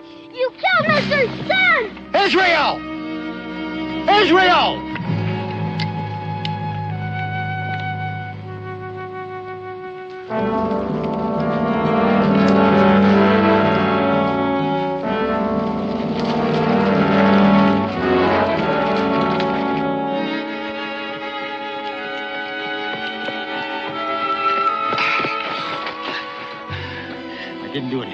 I didn't kill Mr. Stubbs. You went there. You said you did. Well, sure, I went there, but only to get what was mine, that's all. Let me go.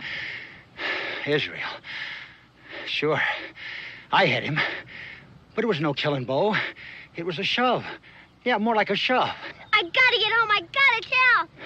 But Israel, I wouldn't lie to you. You took his money, and you said you hit him. Listen, will you stop fighting me, boy? I don't want to hurt you. Listen. I gotta tell the settlers. I gotta. But Israel, we're friends. My pa taught me when something's wrong to tell him or to tell my ma. And besides, we ain't friends no more. You killed Mr. Stubbs. Israel! Israel! Israel!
Stubborn.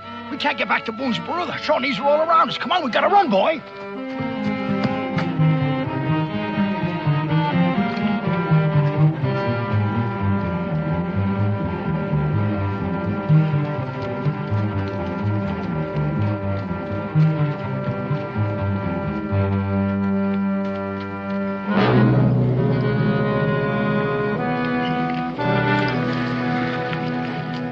What happened? Who has done this? The killer of the Shawnee Bear and the young cub. They cannot be far.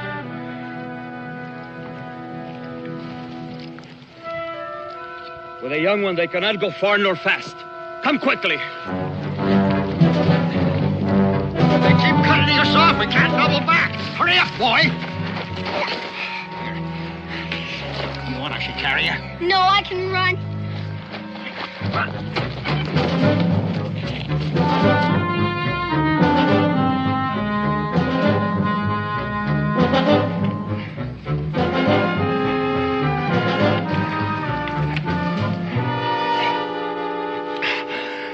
Just catching my breath, boy.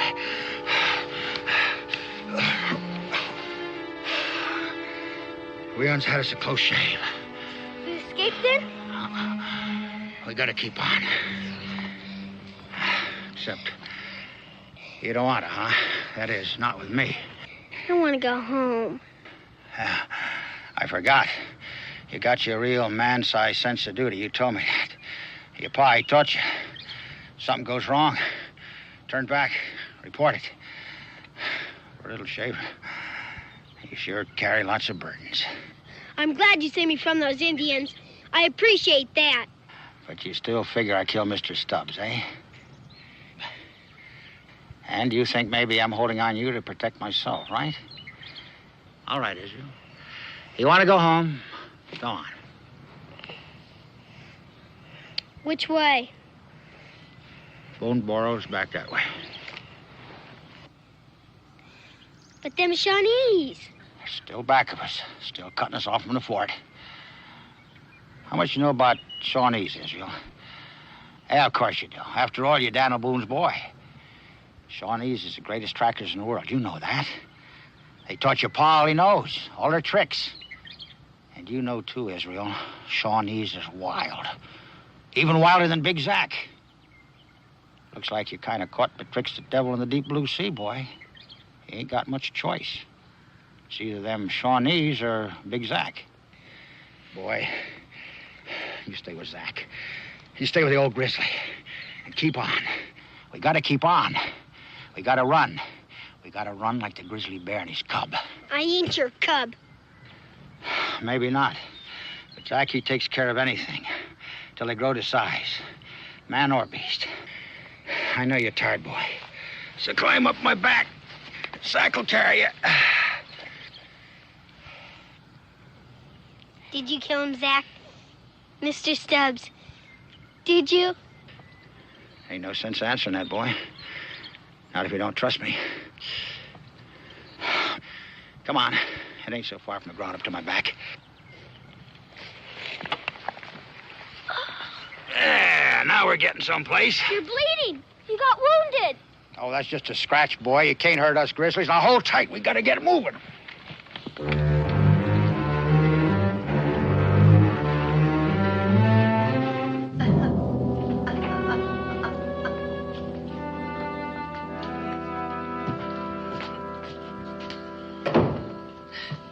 Can't tell nothing from the prints outside. They're all messed up.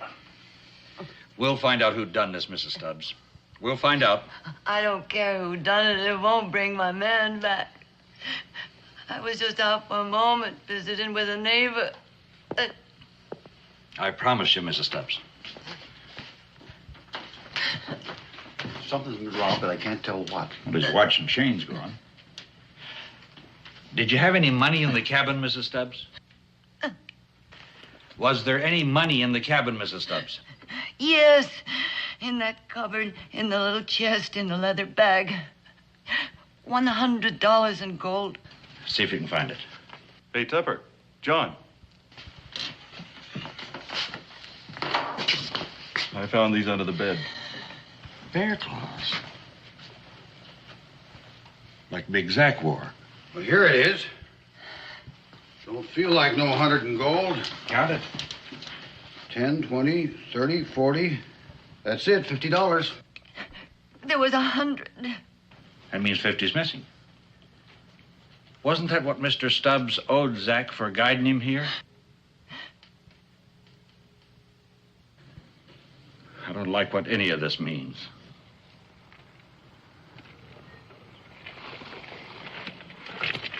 Blood. The bearer's wounded. He leaves a trail. Come.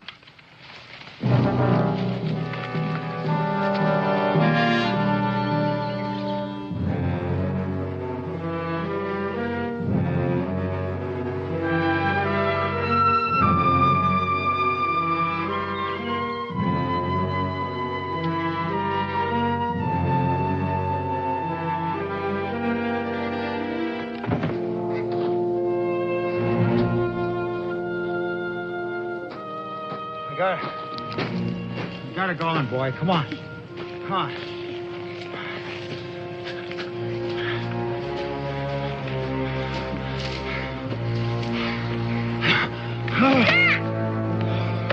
Zach!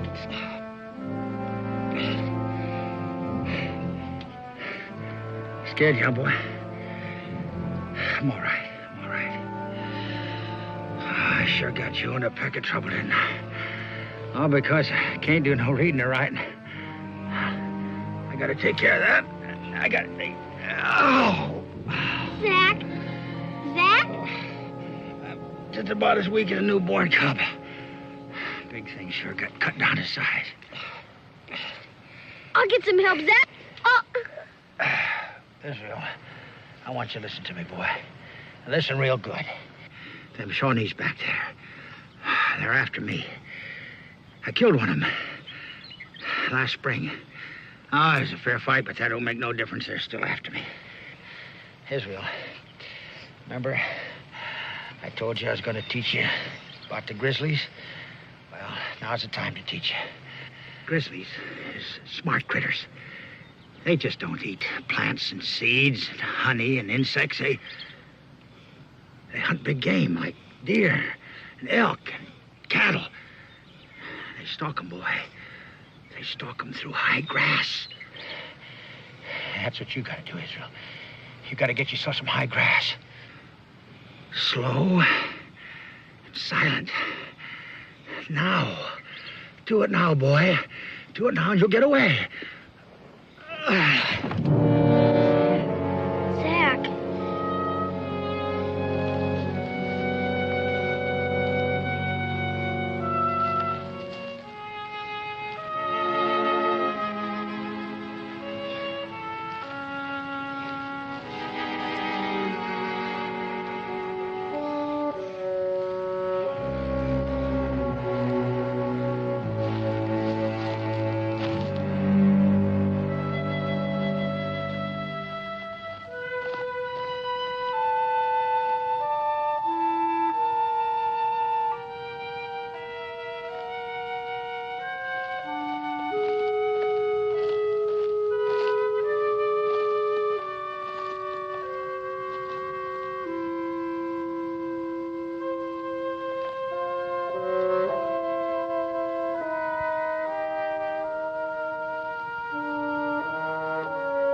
told you.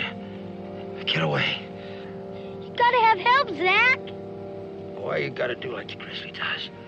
Go ahead. Do it now. Get away. Zach?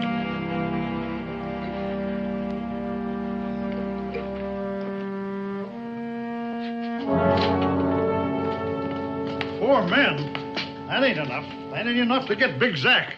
That's all we could get. Well, you need Boone. That Zach, he can be a wild one. Takes only one man to get a bear. We got four. Yeah. Grover, have you seen Israel? I can't find him anywhere. What is it? Is something wrong? You can't find Israel? No. He was with Big Zach. What is it? What about Zach and Israel? Tell me what's wrong.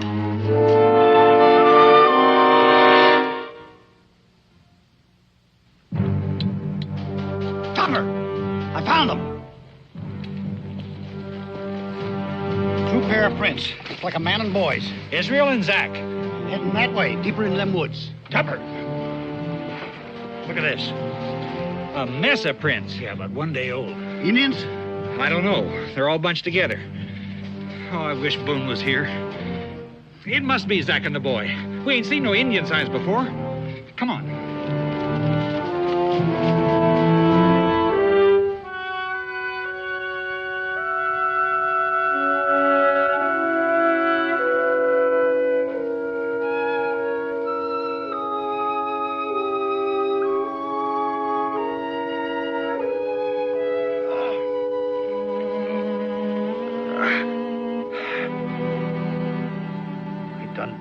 You to get away.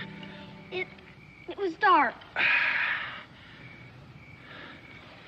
How long you been sitting here? I don't know, a couple of hours or so. Boy, I ought to whoop you. I ought to whoop you real good for not doing as you're told. Why'd you stay? My pa told me to help people, no matter what. No matter if you even think they're killers, huh? The bleeding stopped.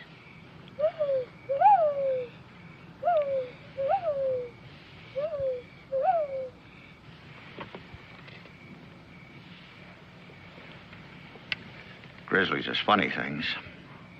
It's only the cubs that can climb trees. Do you know that, Israel? Only the cubs? That's a fact. Once the grizzly gets growed up, he loses his power to climb.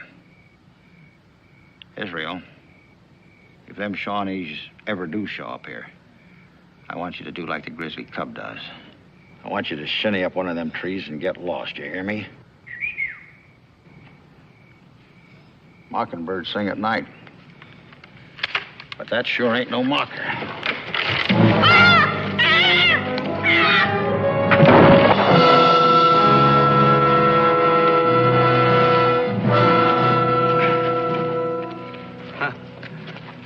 It is true, then.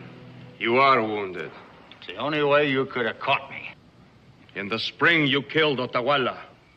It wasn't a fair fight. You attacked the fellow I was guiding. That is nothing to me.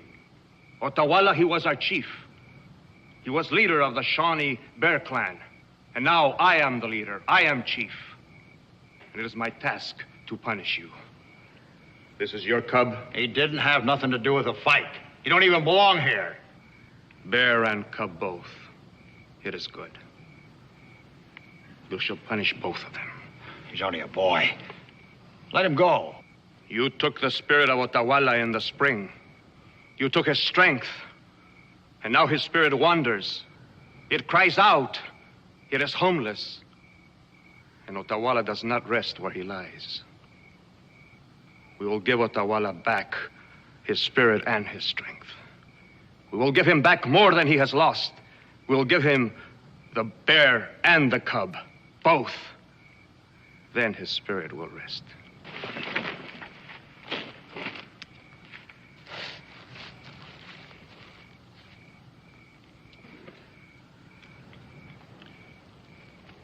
The moon will be full. Then we will begin the sacrifice for the spirit of Otawala. First there will be the bear dance, and then the offering. And then I, Running Fox, will kill you. That belonged to Mr. Stubbs. What? The chain! The watch chain! You little devil! You did it! You did it! A little warrior, a little wind, a little storm. You killed Mr. Stubbs! You killed Mr. Stubbs! The man of the chain. Mr. Stubbs. Yeah, a little fire. He surprised us while we hunted for him. You have a brave cub. I ain't his cub. I'm Daniel Boone's. Daniel Boone's cub? Is he Daniel Boone's cub? Daniel Boone's cub. This will bring a great Shawnee honor. You will live in my lodge and I will raise you. You will grow up into a great Shawnee warrior. Sit now. Tomorrow you will come with me. Come.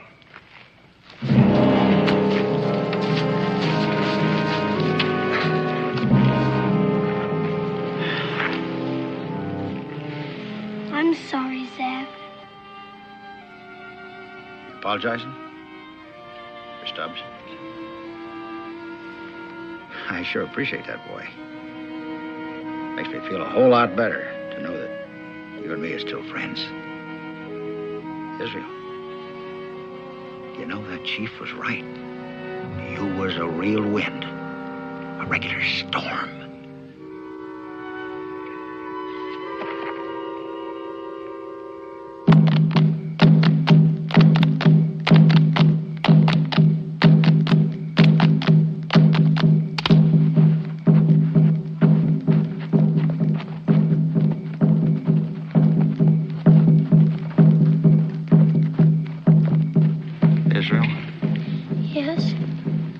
Told you about the grizzly cub, didn't I? Boy, you remember it. And you remember it good. Because when I tell you...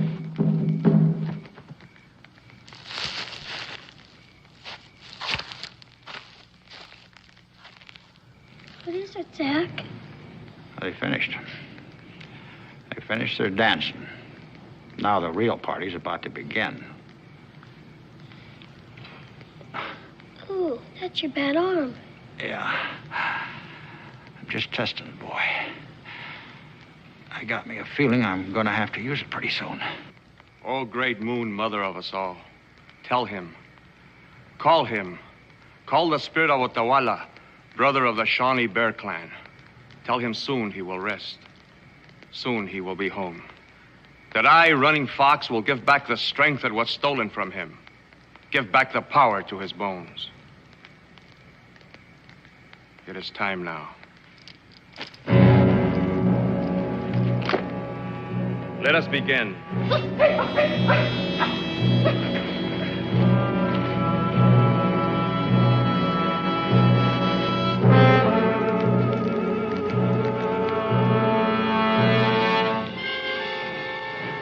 Otawala, I give you back your spirit.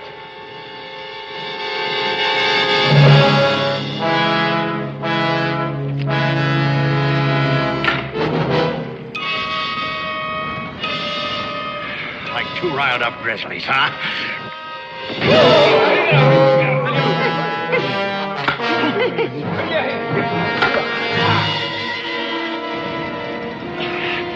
Bear clan. You ain't no bears. You're chicken stealers. Dogs. Rabbits. Ha ha!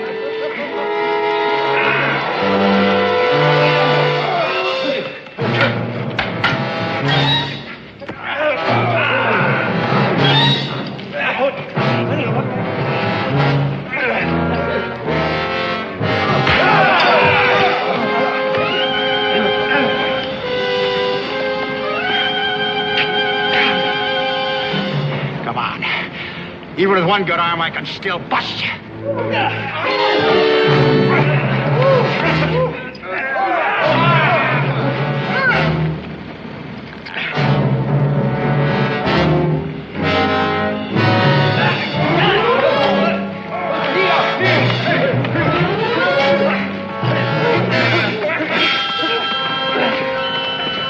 Now, Israel, now!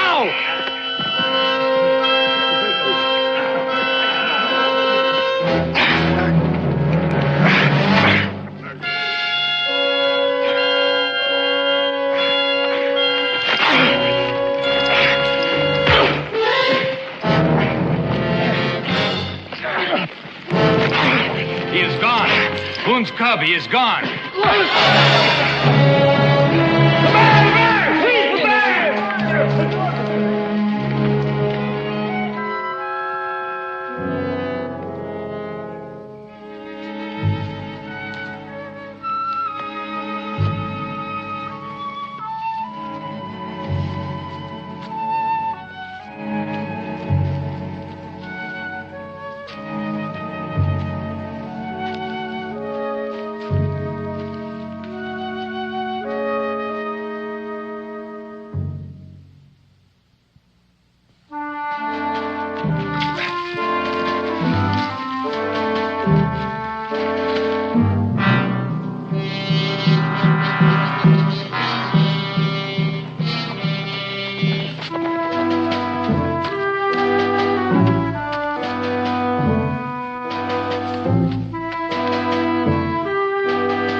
Hold it. Huh? Hold it, listen. Somebody's coming. Get out of sight, quick.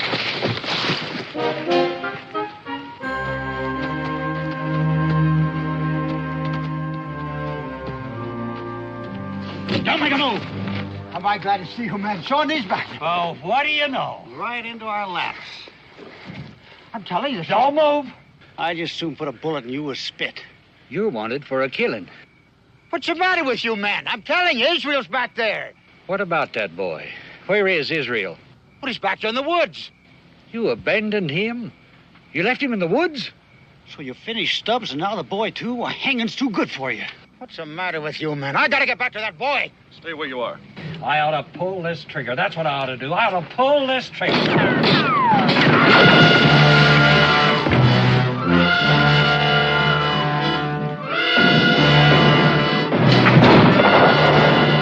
Now do you believe me? I told you, Shawnees. And Israel's out there.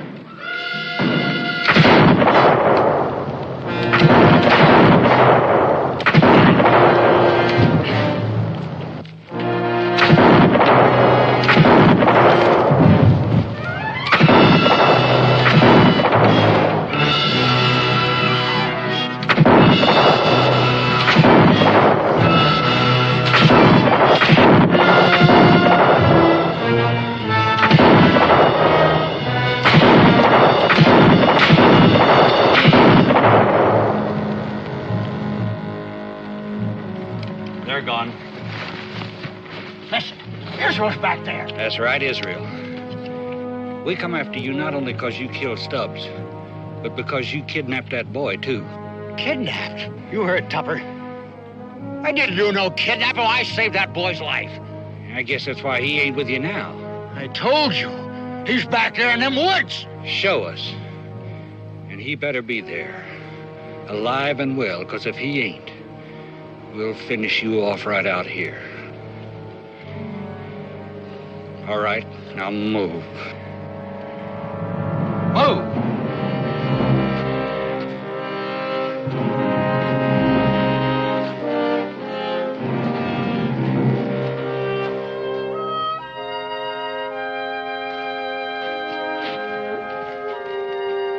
Israel! Israel!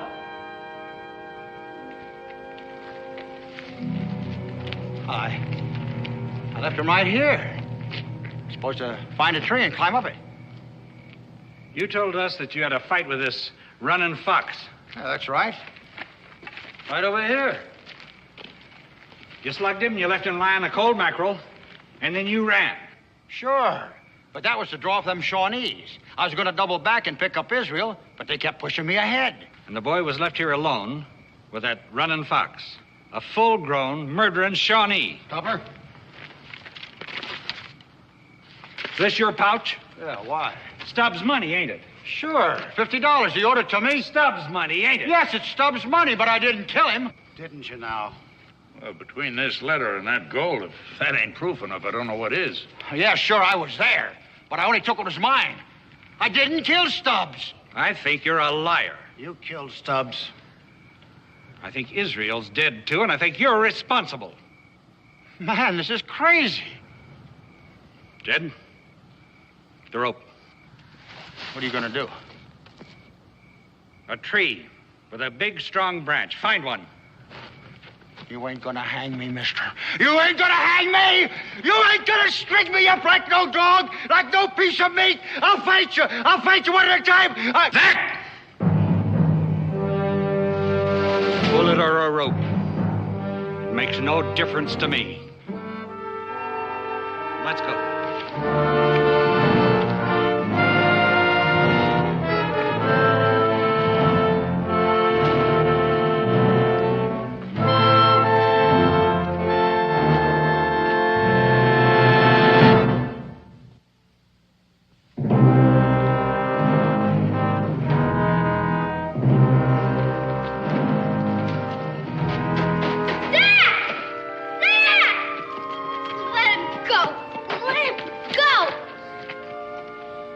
Boy, you're sure a sight for these old eyes. At least the boy's safe. Better get him out of here while we take care of him. Let me go. Let me... Israel, stay out of this. He killed Stubbs. He didn't kill Mr. Stubbs. Running Fox is Shawnee. He did. Look. Running Fox had it. I took it from him. He killed Mr. Stubbs. When you ran away, Zach, I climbed down the tree and I took it from him. He started to wake up, so I ran in the woods and I hid in some brush.